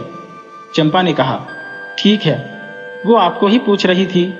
श्रीकांत ने कहा, मैं पेपर वर्क में लगा हुआ था, जब डॉक्टर साहब का राउंड खत्म होगा तभी दादी की छुट्टी हो पाएगी। चंपा ने कहा, 12 बज ही जाएंगे शायद। श्रीकांत ने हंसते हुए कहा, हाँ इतना वक्त तो लगेगा ही। चंपा ने फिर कहा, तब तक मैं घर चली जाऊंगी, दादी से बाद में मिल लूंगी। श्रीकांत ने हल्के से सिर हिलाते हुए कहा, ठीक है, जैसा तुम्हें सही लगे। चंपा घर वापस आ गई और श्रीकांत दादी को घर ले गया। दादी की एक ही जिद थी, बेटा बहू से मिलाओ, तुमने कहा था कि घर पहुंचते ही मिलवाओगे। श्रीकांत ने उन्हें समझाते हुए कहा, हाँ दादी, कहा तो था, पर थोड़ा समय तो दो, बस 2 दिन में ही मिलवा दूंगा। दरअसल रजिस्ट्रार ने उन्हें कॉन्ट्रैक्ट मैरिज के लिए इस हफ्ते के बाद की तारीख दी थी और आज शुक्रवार था, यानी अभी 2 दिन बचे थे और श्रीकांत समझ गया था कि दादी से मिलाने का इशारा मैरिज के बाद ही था। अब उसे 2 दिन और संभालना होगा। अगले दिन श्रीकांत सुबह सुबह फिर हॉस्पिटल पहुंच गया। रिसेप्शन पर ही चंपा मिल गई। वह चौंक कर बोली, आप सुबह सुबह यहाँ? दादी तो ठीक है ना? श्रीकांत मुस्कुराते हुए बोला, चंपा मैं तुमसे और माँ से मिलने आया हूँ, दादी बिल्कुल ठीक है। हाँ, अब तो उन्होंने बहू से मिलने की रट लगा रखी है। ये सुनकर चंपा को थोड़ी शर्म सी आ गई। दोनों माँ के वार्ड में गए तो माँ उन्हें देखकर मुस्कुरा उठी, बोली, अच्छा हुआ तुम लोग आ गए, मैं तो तुम दोनों को ही याद कर रही थी। श्रीकांत ने आगे बढ़कर माँ के पैर छुए और चंपा माँ के गले लग गई। माँ ने आशीर्वाद देते हुए कहा, सदा खुश रहो मेरी बच्ची और बेटा। जब से तुम श्रीकांत से मिली हो मुझे इस बात की तसल्ली हो गई है कि तुम अकेली नहीं हो। श्रीकांत तुम्हारे साथ है, अब मेरी कोई चिंता नहीं है। श्रीकांत ने मुस्कुराते हुए कहा, माँ जी आप अपनी सेहत की चिंता करो, जल्दी ठीक होकर घर आओ। माँ ने हल्के से कहा, बेटा मैं तो यही चाहती हूँ, पर ऊपर वाले की मर्जी ही सबसे बड़ी है। चंपा ने माँ को दिलासा देते हुए कहा, माँ उसकी भी यही मर्जी होगी कि आप जल्दी से ठीक होकर वापस मेरे पास आओ। मिलने का समय खत्म होते ही दोनों बाहर आ गए। श्रीकांत ने कहा, चंपा चलो आज मैं तुम्हारे लिए कुछ कपड़े खरीदता हूँ। चंपा ने चौंक कर पूछा, क्यों, मेरे पास तो कपड़े हैं। श्रीकांत ने हंसते हुए कहा, परसों हमारी कॉन्ट्रैक्ट मैरिज है, दादी के सामने तो ट्रेडिशनल बहू बनकर ही जाना होगा, तो तुम्हें साड़ी और कुछ जेवर खरीदने होंगे। चंपा ने मुस्कुराते हुए हामी भर दी, उसके लिए तो ये सब एक नाटक ही था। श्रीकांत ने कार एक बड़ी दुकान के सामने रोकी तो चंपा ने कहा, इतनी महंगी दुकान, यहां से तो बहुत महंगा मिलेगा। श्रीकांत ने कहा, चंपा कीमत की चिंता मत करो, बस अपनी पसंद के कपड़े खरीद लो, कुछ ऐसे जोड़े जो दादी के सामने पहन सको। चंपा ने हंसते हुए सिर हिलाया और दोनों दुकान के अंदर चले गए। चंपा ने कपड़े खरीदने के बाद घर की ओर रुख किया। समय का पता नहीं चला था, ट्यूशन के बच्चे पहले से ही आ चुके थे। उसने जल्दी से एक शॉवर लिया और कपड़े बदलकर तैयार हो गई। हॉस्पिटल से लौटने के बाद उसे बच्चों के पास आने में देर नहीं करनी चाहिए थी। जब बच्चे चले गए तो चंपा की माँ की सहेली उनके हालचाल पूछने के लिए चंपा के पास आई। चंपा ने उनका स्वागत किया और नमस्ते कहकर उन्हें अपने पास बिठाया। उसने उनके लिए चाय बनाई और फिर खुद भी उनके पास बैठ गई। सहेली ने चंपा की पीठ पर प्यार से हाथ फेरते हुए कहा, बेटी चंपा तुम्हारी माँ तो बड़ी भाग्यशाली है कि उसे तुम्हारे जैसा संतान मिली है। तुम तो सच में बड़ी साहसी हो, सब कुछ अकेले ही झेल रही हो। चंपा ने हंसते हुए कहा, अकेली कहाँ, आंटी जी आप सबका साथ तो है, आपकी दुआओं से ही तो मुझे हिम्मत मिलती है। आंटी ने आशीर्वाद देते हुए कहा, इस बार जल्दी से तुम्हारी माँ ठीक होकर घर आ जाए, बस यही कामना है। उनके जाने के बाद चंपा सोचने लगी, आंटी जी मुझसे और माँ से कितना प्रेम करती है, लेकिन जब उन्हें मेरे कॉन्ट्रैक्ट मैरिज के बारे में पता चलेगा तो वे क्या सोचेंगी। फिर उसने अपने विचारों को झटकते हुए सोने की कोशिश की, लेकिन उन चिंताओं से उसका पीछा छूटना मुश्किल था। रात भर उसकी नींद उड़ी रही। उसे अपने बचपन का वह चुलबुला रूप याद आ रहा था, जब वह माँ से हर छोटी बड़ी चीज की जिद करती थी। अच्छे कपड़े पहनना, सहेलियों के साथ घूमना फिरना, सब कुछ करना चाहती थी। तब माँ हमेशा कहती थी, चंपा ये सब तुम्हें अपने पति के घर जाकर करना है, या तो तुम्हारी पढ़ाई और 2 वक्त की रोटी का ही इंतजाम करो। चंपा हंसकर कहती, हाँ माँ वो तो मेरा राजकुमार होगा जो मेरे सारे खर्चे उठा लेगा। माँ मुस्कुराकर कहती, भाग्य का क्या पता, सच में कोई राजकुमार मिल जाए। चंपा थोड़ी नाराजगी से कहती, हाँ माँ मेरी तो इतनी अच्छी किस्मत है। लेकिन माँ समझाती कि हालात के साथ समझौता करना पड़ता है। पिता की मृत्यु के बाद माँ ने कितनी मेहनत से उसे पाला था। चंपा हमेशा चाहती थी कि वह पढ़ लिख कर माँ की गरीबी को दूर कर दे। वह मेहनत कर रही थी, लेकिन माँ की बीमारी ने उसके सपनों को अधूरा कर दिया। अब पढ़ाई की बात तो दूर, उसे माँ के ठीक होने का इंतजार करना था। इसके अलावा श्रीकांत की दादी की देखभाल भी उसकी जिम्मेदारी बन गई थी। गहरी सांस भरते हुए चंपा ने ईश्वर से प्रार्थना की, हे भगवान इस बार सब तेरी मर्जी से हो। फिर उसने सोने की कोशिश की।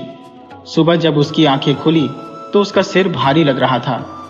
उसे कहीं जाने का मन नहीं कर रहा था, लेकिन माँ के पास जाना तो जरूरी था। वह सोचने लगी, वह तो मेरी राह देख रही होगी। इस विचार के साथ चंपा जल्दी जल्दी उठी और घर के काम निपटाकर हॉस्पिटल के लिए चल दी। हॉस्पिटल में पहुंचते ही वहां का दृश्य देखकर वह दंग रह गई। सभी लोग गमगीन बैठे हुए थे। जब चंपा अपनी माँ के पास पहुंची तो माँ ने उसे गले लगाते हुए रोने लगी। चंपा, मुझे अस्पताल से ले चल बेटा, यहाँ मेरा मन नहीं लग रहा। चंपा ने पूछा, क्या हुआ माँ? माँ ने बताया, पड़ोस वाले बेड पर जो नीना जी थी, बड़ी हंसमुख स्वभाव की, कल रात उनकी मृत्यु हो गई। कैसी खुशमिजाज औरत थी, कोई सोच भी नहीं सकता था कि अंदर से इतनी बीमार थी। हमेशा हंसते हंसते अपने दर्द को सहती रही। चंपा ने माँ को दिलासा देते हुए कहा, माँ, जो लिखा है वही होगा, चिंता मत करो, जल्दी ऑपरेशन होगा और तुम अपनी चंपा के साथ घर चलोगी। चंपा ने देखा माँ की आंखों में दर्द और चिंता थी, लेकिन चंपा ने यह भी देखा कि उसकी माँ ने हमेशा संघर्ष किया है। चंपा ने ठान लिया कि अब वह अपनी माँ की हर समस्या का सामना करेगी और उसे जल्दी ठीक करने के लिए हर संभव प्रयास करेगी। इसके बाद चंपा ने एक योजना बनाई। उसने सोचा कि वह अपनी माँ को ढांढस बंधाएगी और जितना संभव हो सके उनकी देखभाल करेगी। चंपा ने अपने भीतर की ताकत को पहचान लिया और एक नए उत्साह के साथ माँ के लिए कुछ अच्छे कपड़े और अन्य सामान खरीदने का निश्चय किया। चंपा ने मन में सोचा, मैं अपनी माँ को खुश करने के लिए हर संभव प्रयास करूंगी। मेरे सपने अधूरे नहीं रहेंगे। मैं अपने और माँ के लिए एक नई शुरुआत करूंगी। और इस संकल्प के साथ चंपा ने अपने जीवन की नई यात्रा की ओर कदम बढ़ाने का फैसला किया। चंपा जब बाहर निकली तो उसकी आंखों से आंसुओं की धार फूट पड़ी। माँ का दुख सहन करना उसके लिए असहनीय था। उसने भगवान से भी शिकायत करते हुए कहा, हे ईश्वर, तुम इतने निर्दयी क्यों हो? तुम्हारे हाथों मेरी माँ को कभी खुशी नहीं मिली। हमेशा केवल कठिनाइयां ही उसके जीवन में आई है। मैंने अपने ज्ञान और मेहनत से माँ को खुश करने का संकल्प लिया था, लेकिन अब हमने उसे यह गंभीर बीमारी दे दी। अकेले बैठकर वह रोते रोते यही सोचती रही। तभी श्रीकांत वहां पहुंचा। उसने चंपा के मिजाज को भांपते हुए कहा, चंपा, चिंता मत करो। जिन चीजों पर तुम्हारा नियंत्रण नहीं है उनके बारे में सोचने से कोई लाभ नहीं होगा। तुम माँ के लिए इतनी बड़ी बलिदान दे रही हो, जो कि साधारण बात नहीं है। श्रीकांत ने चंपा को आश्वासन देते हुए कहा, चिंता मत करो, सब कुछ ठीक होगा। श्रीकांत की बातों से चंपा को थोड़ी तसल्ली मिली। उसने कहा, आज रविवार है, बच्चों की ट्यूशन की छुट्टी होगी। श्रीकांत ने सुझाया, चलो एक अच्छी फिल्म देखने चलते हैं, इससे तुम्हारा मूड भी ठीक हो जाएगा। चंपा ने सोचा, क्या माँ के अस्पताल में होने के बावजूद मैं मूवी देखने जा सकती हूँ? श्रीकांत ने उत्तर दिया, कल तुम यही कहोगी कि माँ के अस्पताल में खाना खाने में अच्छा लगेगा। चंपा, जिंदगी में सुख और दुख दोनों साथ चलते हैं। चलो, इससे तुम्हारा मूड भी ठीक हो जाएगा। चंपा ने अंततः सहमति दे दी और श्रीकांत के साथ थिएटर की ओर बढ़ गई। लेकिन जाने से पहले उसने अपने चेहरे को चुनरी से ढक लिया ताकि मोहल्ले के लोग उसे पहचान न सके। उसे डर था कि किसी ने उसे देख लिया तो लोग बेवजह बातें बनाएंगे। चंपा जानती थी कि उनके मोहल्ले में सुख दुख में कोई साथ देने वाला नहीं है, लेकिन छीजाकशी करने वालों की कमी नहीं थी। इसलिए उसने अपनी पहचान छुपाने के लिए मुंह ढक लिया। वह सोचने लगी, कहावत भी है कि राड से तो अडवाणी। फिल्म देखने के बाद चंपा घर लौट आई और जल्दी सोने की कोशिश करने लगी। उसे सुबह कॉन्ट्रैक्ट मैरिज के लिए भी जाना था। चंपा ने खुद को रिलैक्स महसूस किया और जल्दी ही सो गई। सुबह उसकी नींद भारी सिर के साथ खुली, लेकिन उसे अपनी माँ के पास जाना था। वह सोचने लगी, माँ तो मेरी राह देख रही होगी। जल्दी से नहा धोकर चंपा ने तैयार हो गई। हॉस्पिटल पहुंचने पर देखा कि श्रीकांत भी वहां था। उसने कहा, मैं चाहता हूं कि माँ का आशीर्वाद हमें मिले। चंपा और श्रीकांत दोनों माँ के पास पहुंचे। माँ ने उन्हें देखकर मुस्कुराते हुए कहा, तुम दोनों आ गए। खुश रहो बेटा, तुम्हारी तरक्की और सफलता के लिए दुआ करती हूँ। माँ का चेहरा आज बहुत खिलखिलाता हुआ था। बातचीत करते करते समय समाप्त हुआ। इसके बाद चंपा और श्रीकांत एक ब्यूटी पार्लर पहुंचे। शादी के लिए जोड़ा और कुछ फूल मालाएं लेकर उन्होंने पार्लर की महिला को समझा दिया कि हल्का मेकअप करना है, क्योंकि कोर्ट में शादी थी। पार्लर की महिला ने कहा, 1 घंटा लगेगा, आप बाहर बैठकर इंतजार कर सकते हैं। श्रीकांत बाहर बैठ गया। जब चंपा बाहर निकली तो श्रीकांत उसे देखते रह गए। चंपा सादा लाल जोड़े में भी अत्यंत मनमोहक लग रही थी। उसने झट से कार का दरवाजा खोला और चंपा को बैठने का इशारा किया। अगले ही पल कार श्रीकांत के बंगले की ओर बढ़ गई। घर पहुंचने पर घर की नौकरानी बेला आरती का थाल सजाए खड़ी थी। जैसे ही गाड़ी रुकी, नौकरानी खुशी से बोली, दादाजी चलिए, नई बहू आ गई है। नव विवाहिता के स्वागत में घर में रौनक छा गई। चंपा का दिल धड़क रहा था। खुशी और चिंता का एक अद्भुत मिश्रण। उसकी नई जिंदगी की शुरुआत हो चुकी थी।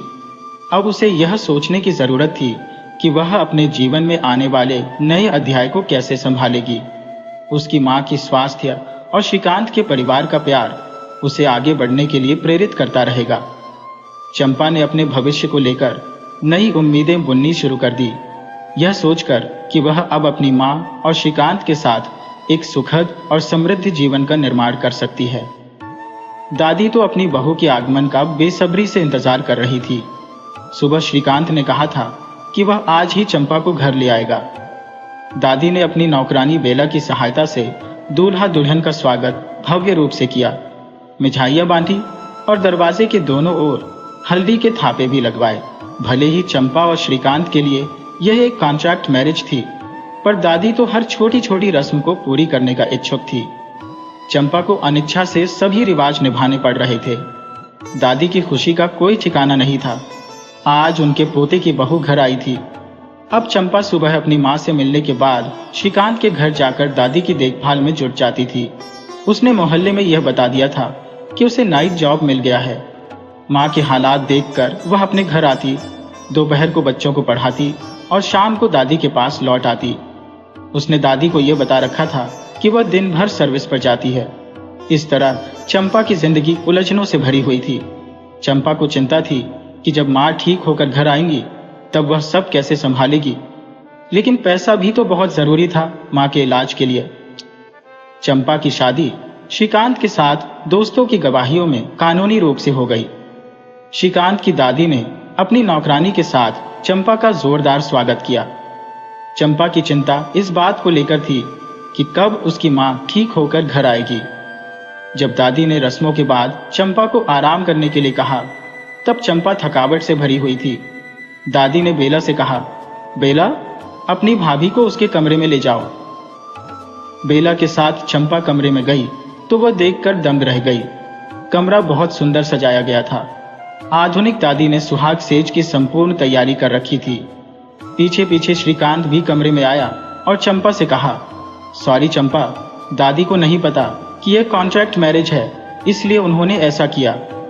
दोनों ने मिलकर कमरे से फूल वगैरह हटाए और उसे साफ किया।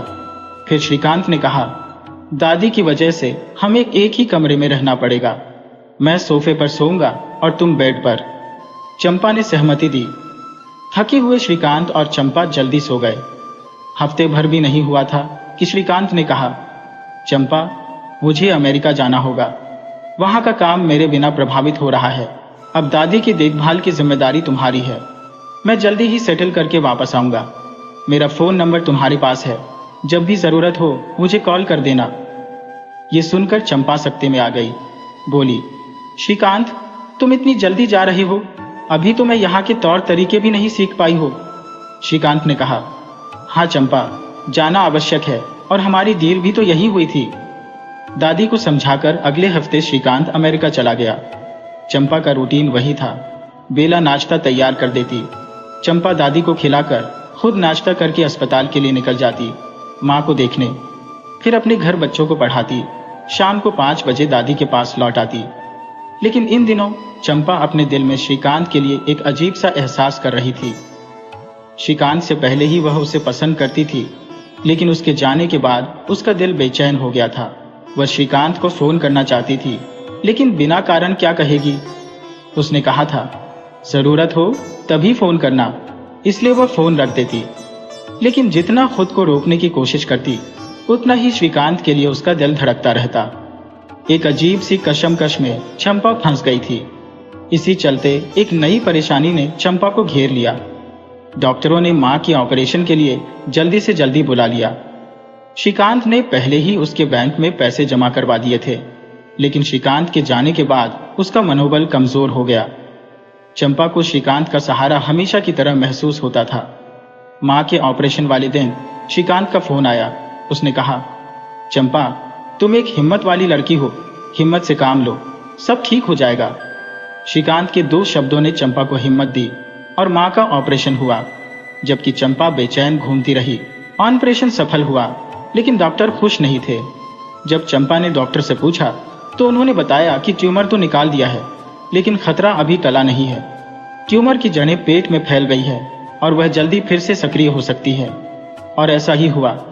अस्पताल में ऑब्जर्वेशन के लिए रखी गई चंपा की मां को 8वें दिन ही पेट में जानलेवा दर्द फिर से शुरू हो गया। चंपा की मां बिना असली बात जाने खुशी मना रही थी। कल ही मां ने चंपा से कहा था, अब तो ऑपरेशन हुए 8 दिन हो गए हैं, मुझे छुट्टी मिल जाएगी। चंपा ने अनमने सा जवाब दिया, हाँ मां, देखो डॉक्टर क्या कहते हैं। डॉक्टरों ने चंपा की मां को घर ले जाने के लिए मना कर दिया। कहा, आप मरीज को दर्द के समय अकेले नहीं संभाल पाएंगे। 1 महीना हो गया था मां के ऑपरेशन को। एक रात चंपा को मनहूस खबर मिली कि उसकी मां नहीं रही। वह रो रो कर यह सोचती रही कि श्रीकांत को क्या कहेगी। श्रीकांत ने उसे थोड़ा धैर्य बंधाया और कहा कि वह जल्दी आएगा। अपने कहे अनुसार दूसरे दिन ही श्रीकांत इंडिया आ गया। चंपा ने श्रीकांत के आने तक मां को अस्पताल में रखने की रिक्वेस्ट की थी, जो डॉक्टरों ने मान ली। उसकी हालत देखकर श्रीकांत ने दादी को बता दिया कि चंपा की मां नहीं रही। चंपा कुछ दिन अपने घर रहेगी और दादी का ध्यान रखेगी। चंपा मायूस उदास अस्पताल के बेंच पर बैठी सुबकती रही। उसे बिल्कुल उम्मीद नहीं थी कि इतनी जल्दी उसकी मां का साथ छूट जाएगा। जब श्रीकांत आया तो चंपा ने उसे देखकर उसके सीने से लगकर खूब रोई। श्रीकांत ने उसके कंधे पर हाथ रखकर कहा, जिसकी जितनी सांसें ईश्वर से मिली होती है, वे उतना ही जीते हैं।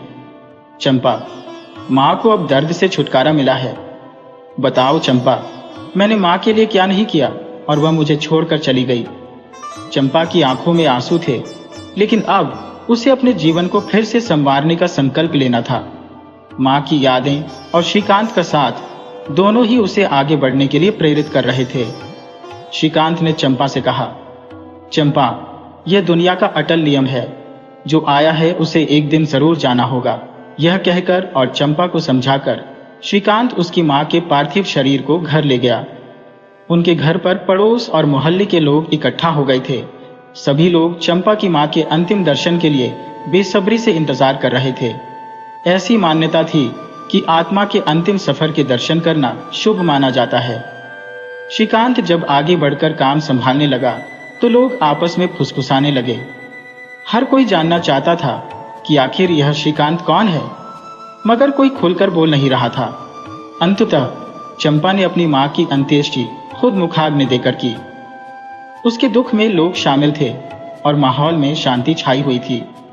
शाम होते होते अंतिम क्रियाकर्म के बाद भी मोहल्ले में एक ही सवाल गूंज रहा था, श्रीकांत कौन है? चर्चाएं बढ़ने लगी थी। तब चंपा ने सभी को बताया, श्रीकांत मेरे दूर के रिश्तेदार हैं। वो अपनी बीमार दादी को लेकर हॉस्पिटल आए थे और वहीं हमारी मुलाकात हुई। मां को भी देखने के लिए वो कई बार हॉस्पिटल आए थे। मां ने ही कहा था कि चंपा अकेली है, उसका ध्यान रखना। तब से वो मां की बात मानकर मेरी मदद कर रहे हैं। रात ढल चुकी थी। मोहल्ले के सभी लोग अपने अपने घर लौट गए। अब घर में सिर्फ चंपा और श्रीकांत ही थे। पड़ोस वाली भाभी खाना रख गई थी, लेकिन जब श्रीकांत ने चंपा को खाना खिलाने की कोशिश की तो उसने मना कर दिया। उसका दिल भारी था, लेकिन उसने श्रीकांत के कहने पर कुछ निवाले मुंह में रखे, मगर तभी उसका दर्द फूट पड़ा और वह श्रीकांत के कंधे पर सिर रखकर रोने लगी। श्रीकांत ने किसी तरह उसे समझाया और सुला दिया। तीसरे दिन फूल बहाने की रस्म पूरी की गई। चंपा और श्रीकांत गंगा जी गए थे। जब वो लौटे तो चंपा बहुत रोई। माँ अब इस धरती पर भी नहीं है, मैं उनके बिना कैसे जी पाऊंगी? उसने बार बार श्रीकांत से पूछा। श्रीकांत ने उसे गले लगाकर हिम्मत दी। चंपा जैसे किसी कमजोर बैल की तरह एक मजबूत पेड़ का सहारा लेकर उससे लिपट गई थी। दोनों के बीच एक अजीब सी खामोशी और जुड़ाव महसूस हो रहा था। इसके बाद श्रीकांत अमेरिका वापस लौट गया। चंपा अब अपनी दिनचर्या में दादी की देखभाल करने लगी थी। दिन में वो अपने घर जाती और शाम होते ही फिर से दादी के पास लौट आती। मगर उसकी रातें सिर्फ श्रीकांत की यादों में डूब जाती। वो सोचती, अगली बार जब श्रीकांत आएगा तो मैं उसे बता दूंगी कि मैं उससे कितना प्यार करती हूँ। श्रीकांत को गए हुए अभी 2 महीने ही हुए थे कि चंपा को अपने अंदर कुछ हलचल महसूस होने लगी। उसने प्रेगनेंसी टेस्ट किया और वो पॉजिटिव आया। उसका दिल किया कि तुरंत श्रीकांत को फोन करके सब बता दे, लेकिन कुछ सोचकर उसने खुद को रोका। उसे समझ नहीं आ रहा था कि वो कैसे इस परिस्थिति का सामना करेगी। समस्याएं उसकी जिंदगी से जाने का नाम नहीं ले रही थी। एक रात अचानक उसकी दादी को फिर से हार्ट अटैक आया। चंपा ने अपनी पड़ोसन बेला की मदद से दादी को तुरंत हॉस्पिटल पहुंचाया। उसने श्रीकांत को भी फोन किया और श्रीकांत ने कहा, मैं तुरंत आ रहा हूं, फिर फोन काट दिया। उस रात चंपा और बेला हॉस्पिटल में ही रुक गईं, लेकिन उन्हें दादी के पास जाने की इजाजत नहीं थी। वे रिसेप्शन पर बैठकर सारी रात बिताती रही। अगले दिन श्रीकांत सीधा एयरपोर्ट से हॉस्पिटल पहुंचा। चंपा उसे देखते ही उसके गले लगकर होठ फूट कर रोने लगी। श्रीकांत ने उसे दिलासा देते हुए कहा, चिंता मत करो चंपा, अब मैं आ गया हूं, सब कुछ ठीक हो जाएगा। फिर उसने पूछा, ये सब कब और कैसे हुआ? चंपा ने बताया, रात के 10 बजे तक मैं दादी के पास बैठी थी, वो बिल्कुल ठीक थी। मैंने खुद उन्हें सुलाया था और फिर बेला रात में उनके पास सोने गई थी। लेकिन रात में दादी ने बेला को जगाया और कहा कि उन्हें बहुत घबराहट हो रही है। बेला ने मुझे बुलाया और जब मैं देखने गई तो महसूस हुआ कि हमें तुरंत दादी को हॉस्पिटल ले जाना चाहिए। श्रीकांत ने गहरी सांस ली और फिर से चंपा को ढांढस बंधाया। लेकिन अब चंपा के सामने एक और चुनौती थी, उसकी प्रेगनेंसी और श्रीकांत के साथ उसके अनकहे जज्बात।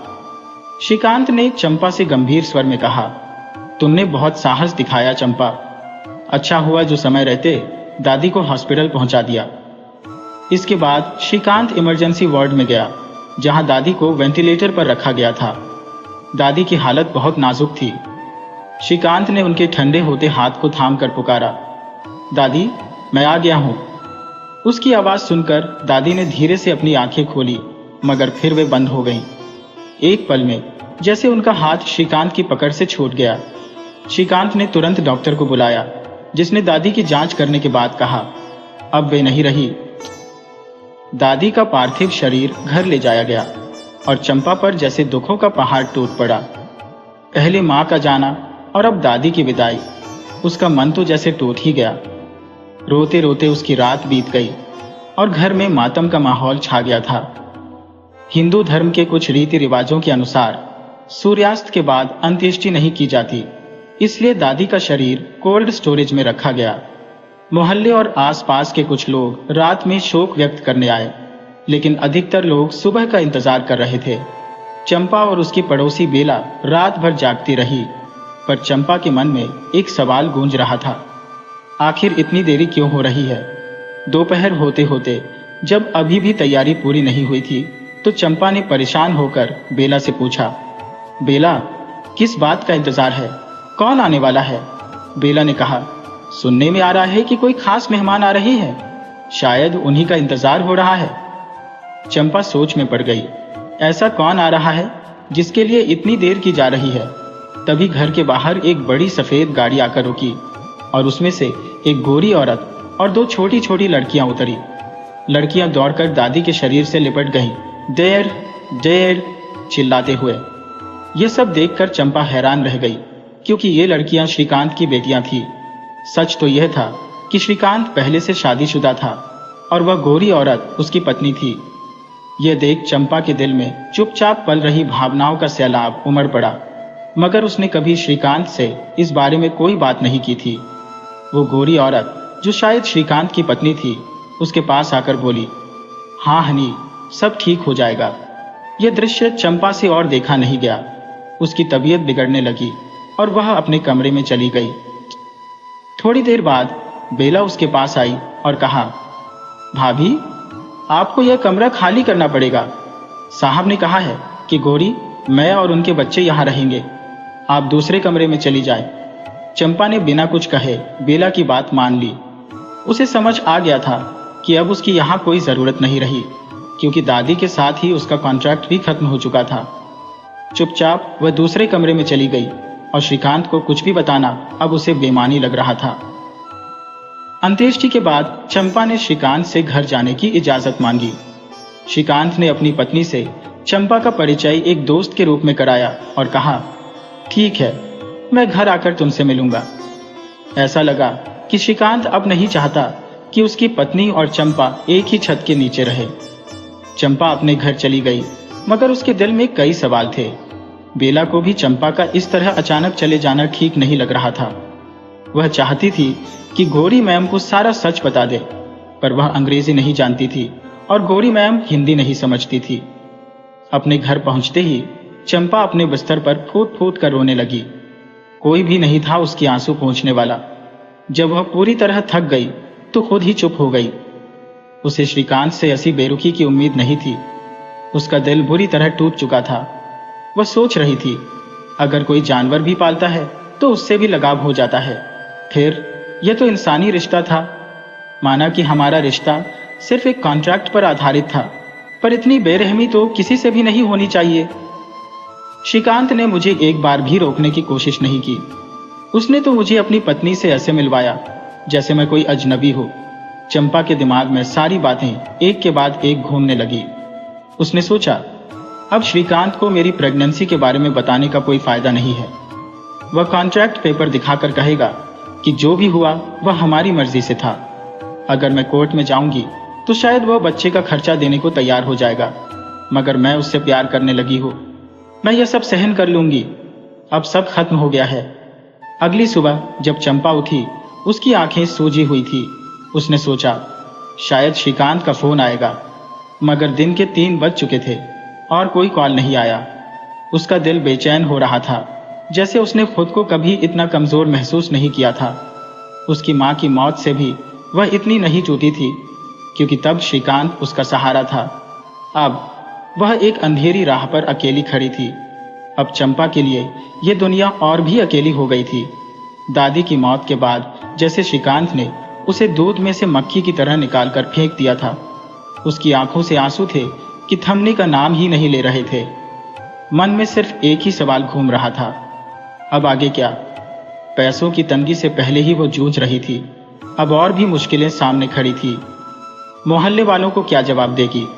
जल्द ही सबको पता चल जाएगा कि चंपा मां बनने वाली है। वो खुद को कोस रही थी। उसकी अपनी गलतियों का बोझ दिल पर भारी हो रहा था। एक पुरानी कहावत उसके कानों में गूंज रही थी, जब चिड़िया खेत चुग गई तो पछताने से क्या। अब तो यही समाज उसकी जिंदगी को और कठिन बना देगा। जितना सोचती उतनी ही उलझनों में घिरती चली जाती। सुबह से कुछ भी खाया पिया नहीं था। तभी दरवाजे पर दस्तक हुई। पड़ोस की भाभी आई और दरवाजा खोलते ही बोली, अरे चंपा, क्या हाल बना रखा है तुमने? क्या हो गया है तुम्हें? चंपा ने कोशिश की मुस्कुराने की, पर नाकाम रही। फिर भाभी के गले लगकर फूट फूट कर रोने लगी। भाभी ने उसे दिलासा दिया, माँ की याद आ रही है ना? माँ का नाम सुनते ही चंपा का दुख और भी गहरा हो गया। भाभी ने उसे चुप कराते हुए कहा, पगली, एक ना एक दिन तो सबको जाना ही होता है। हम हैं ना तेरे साथ। चल मुंह धो ले, मैं तेरे लिए खाना लाई हूं, अब मना मत करना। भाभी ने उसे खाना खिलाया, फिर धीरे से कहा, मैं अब चलती हूं, शाम को फिर आऊंगी। वो चली गई और चंपा वापस अपने बिस्तर पर लेट गई।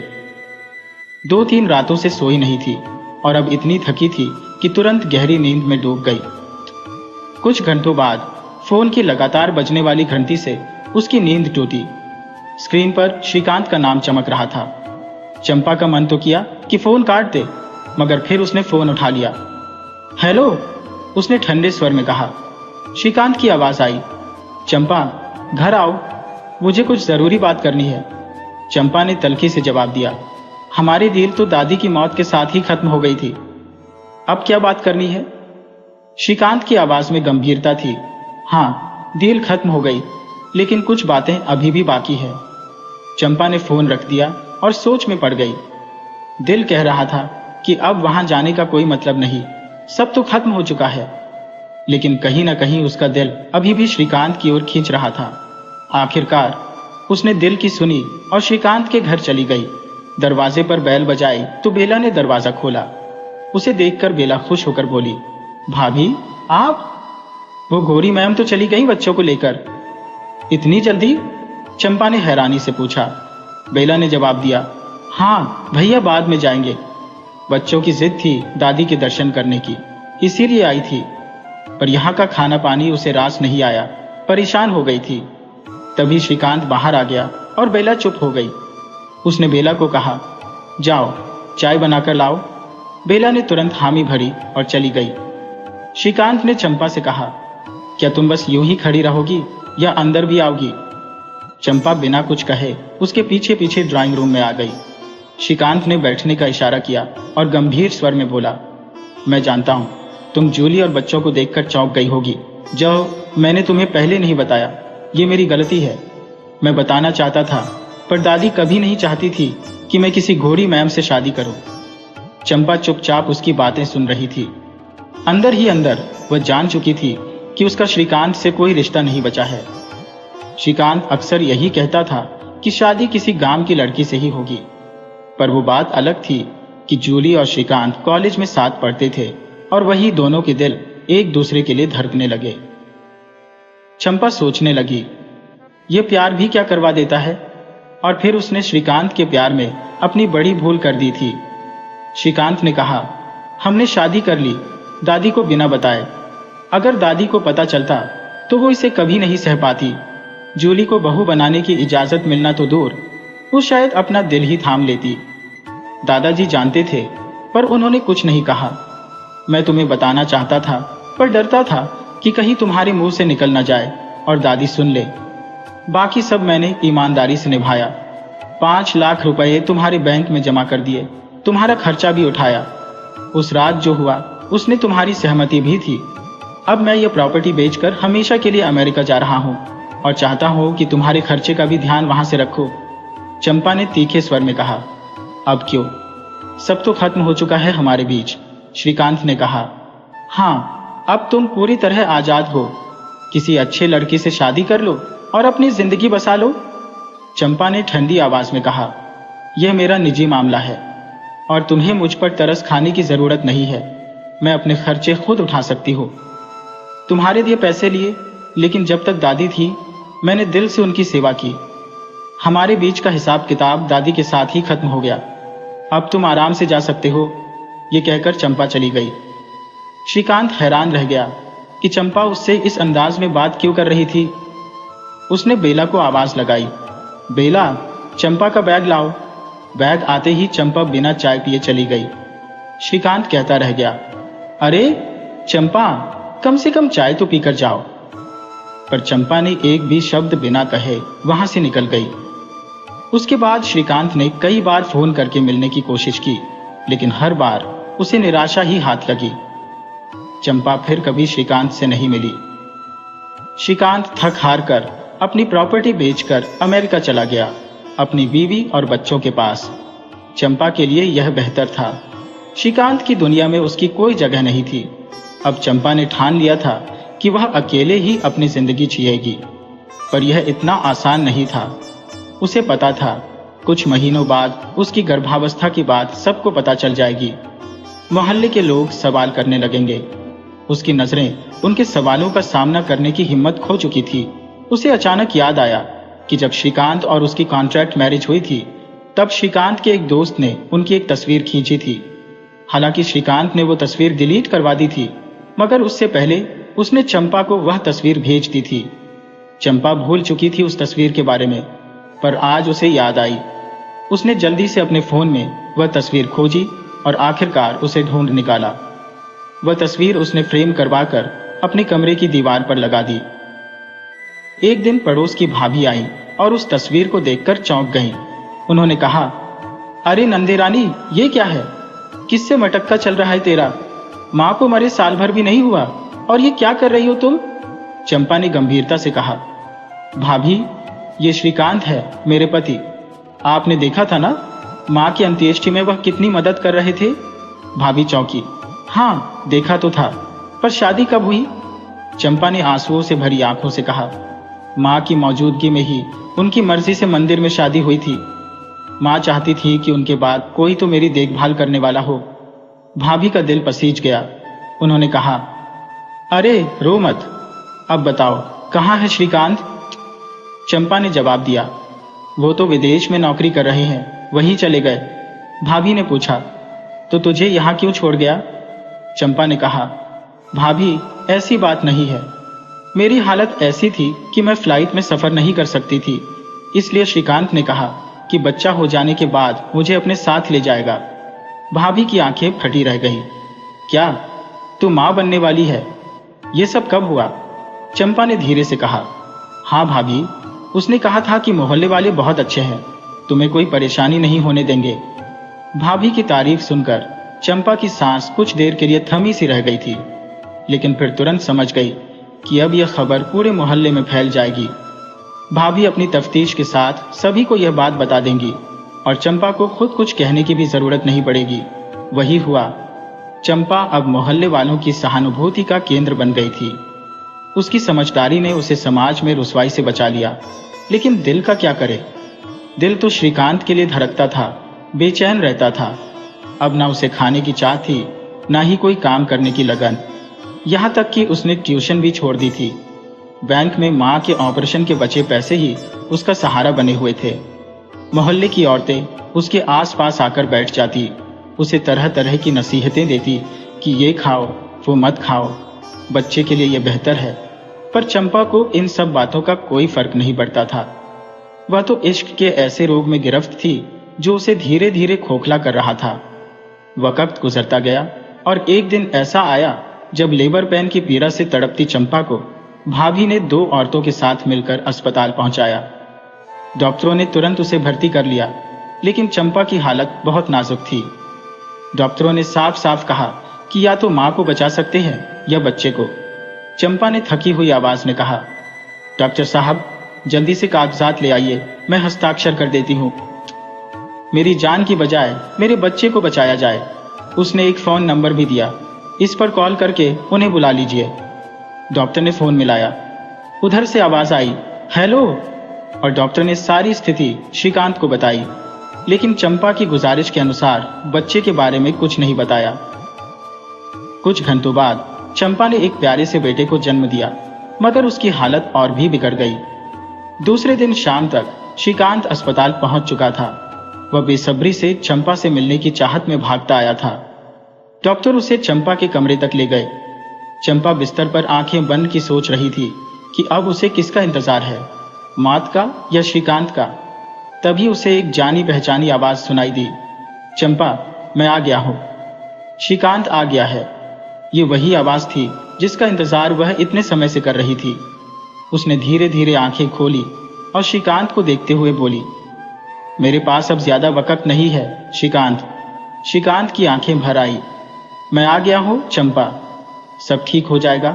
चंपा हल्की मुस्कान के साथ बोली, अब सब ठीक हो गया है श्रीकांत, डॉक्टर को बुलाओ, बच्चे को ले आओ। श्रीकांत ने तुरंत डॉक्टर को बुलाया और जब नवजात बच्चे को चंपा की गोद में लाया गया तो चंपा की आंखों में आंसू छलक पड़े। वह श्रीकांत से बोली, ये बच्चा मेरे प्रेम की निशानी है जो मैंने तुम्हें कभी नहीं बताई थी। मैं जब दादी के स्वर्गवास पर आई थी तब तुम्हें बताने की कोशिश की थी, लेकिन तुम्हारे परिवार को देखकर पीछे हट गई। मैं तुम्हारे परिवार को तोड़ना नहीं चाहती थी, लेकिन अब मैं इस बच्चे की परवरिश नहीं कर पाऊंगी, इसलिए इसे तुम्हें सौंप रही हूं। श्रीकांत ने उसके सर को अपनी गोद में लिया और दर्द भरी आवाज में कहा, इतना बड़ा सच तुमने मुझसे छुपाया क्यों? तुम अकेली यह सब सहती रही और मुझे कुछ नहीं बताया। अब मैं तुम्हें कुछ नहीं होने दूंगा। तुम और हमारा बच्चा दोनों मेरे साथ अमेरिका चलोगे। चंपा की आंखों में अब नींद गिरने लगी थी। उसने धीरे से कहा, बहुत देर हो चुकी है श्रीकांत, और फिर उसकी सांसें थम गई। चंपा इस दुनिया को अलविदा कह चुकी थी, लेकिन एक नई यात्रा पर निकल पड़ी थी। श्रीकांत ने उसे कसकर गले लगा लिया और उसके निर्जीव शरीर से लिपटकर फूट फूट कर रोने लगा। भाभी और बाकी औरतें यह दृश्य देखकर हक्का बक्का रह गईं। भाभी ने कहा, अरे बच्चे का बाप सही समय पर आ गया। यह सुनकर श्रीकांत समझ नहीं पा रहा था कि भाभी को सब कैसे पता चला। फिर जब वह चंपा के घर पहुंचा तो दीवार पर उनकी कॉन्ट्रैक्ट मैरिज वाली तस्वीर लगी देखी। उसे तुरंत सारी बातें समझ आ गई। उसने भाभी से कहा, चंपा की विदाई सुहागन की तरह करना। चंपा की अंतिम विदाई पूरे सम्मान के साथ हुई। और श्रीकांत के दिल में हमेशा के लिए चंपा की एक छवि रह गई। इस तरह एक तरफा प्यार की इस अनोखी कहानी का अंत हुआ, जिसकी शुरुआत कॉन्ट्रैक्ट मैरिज से हुई थी। चंपा ने अपनी प्रेम की निशानी अपने प्रेमी श्रीकांत को सौंप दी और खुद इस दुनिया से चली गई। श्रीकांत अपने बच्चे को लेकर अमेरिका लौट गया उसकी परवरिश के लिए। वहीं चंपा की यादें हमेशा के लिए श्रीकांत के दिल में बस गईं।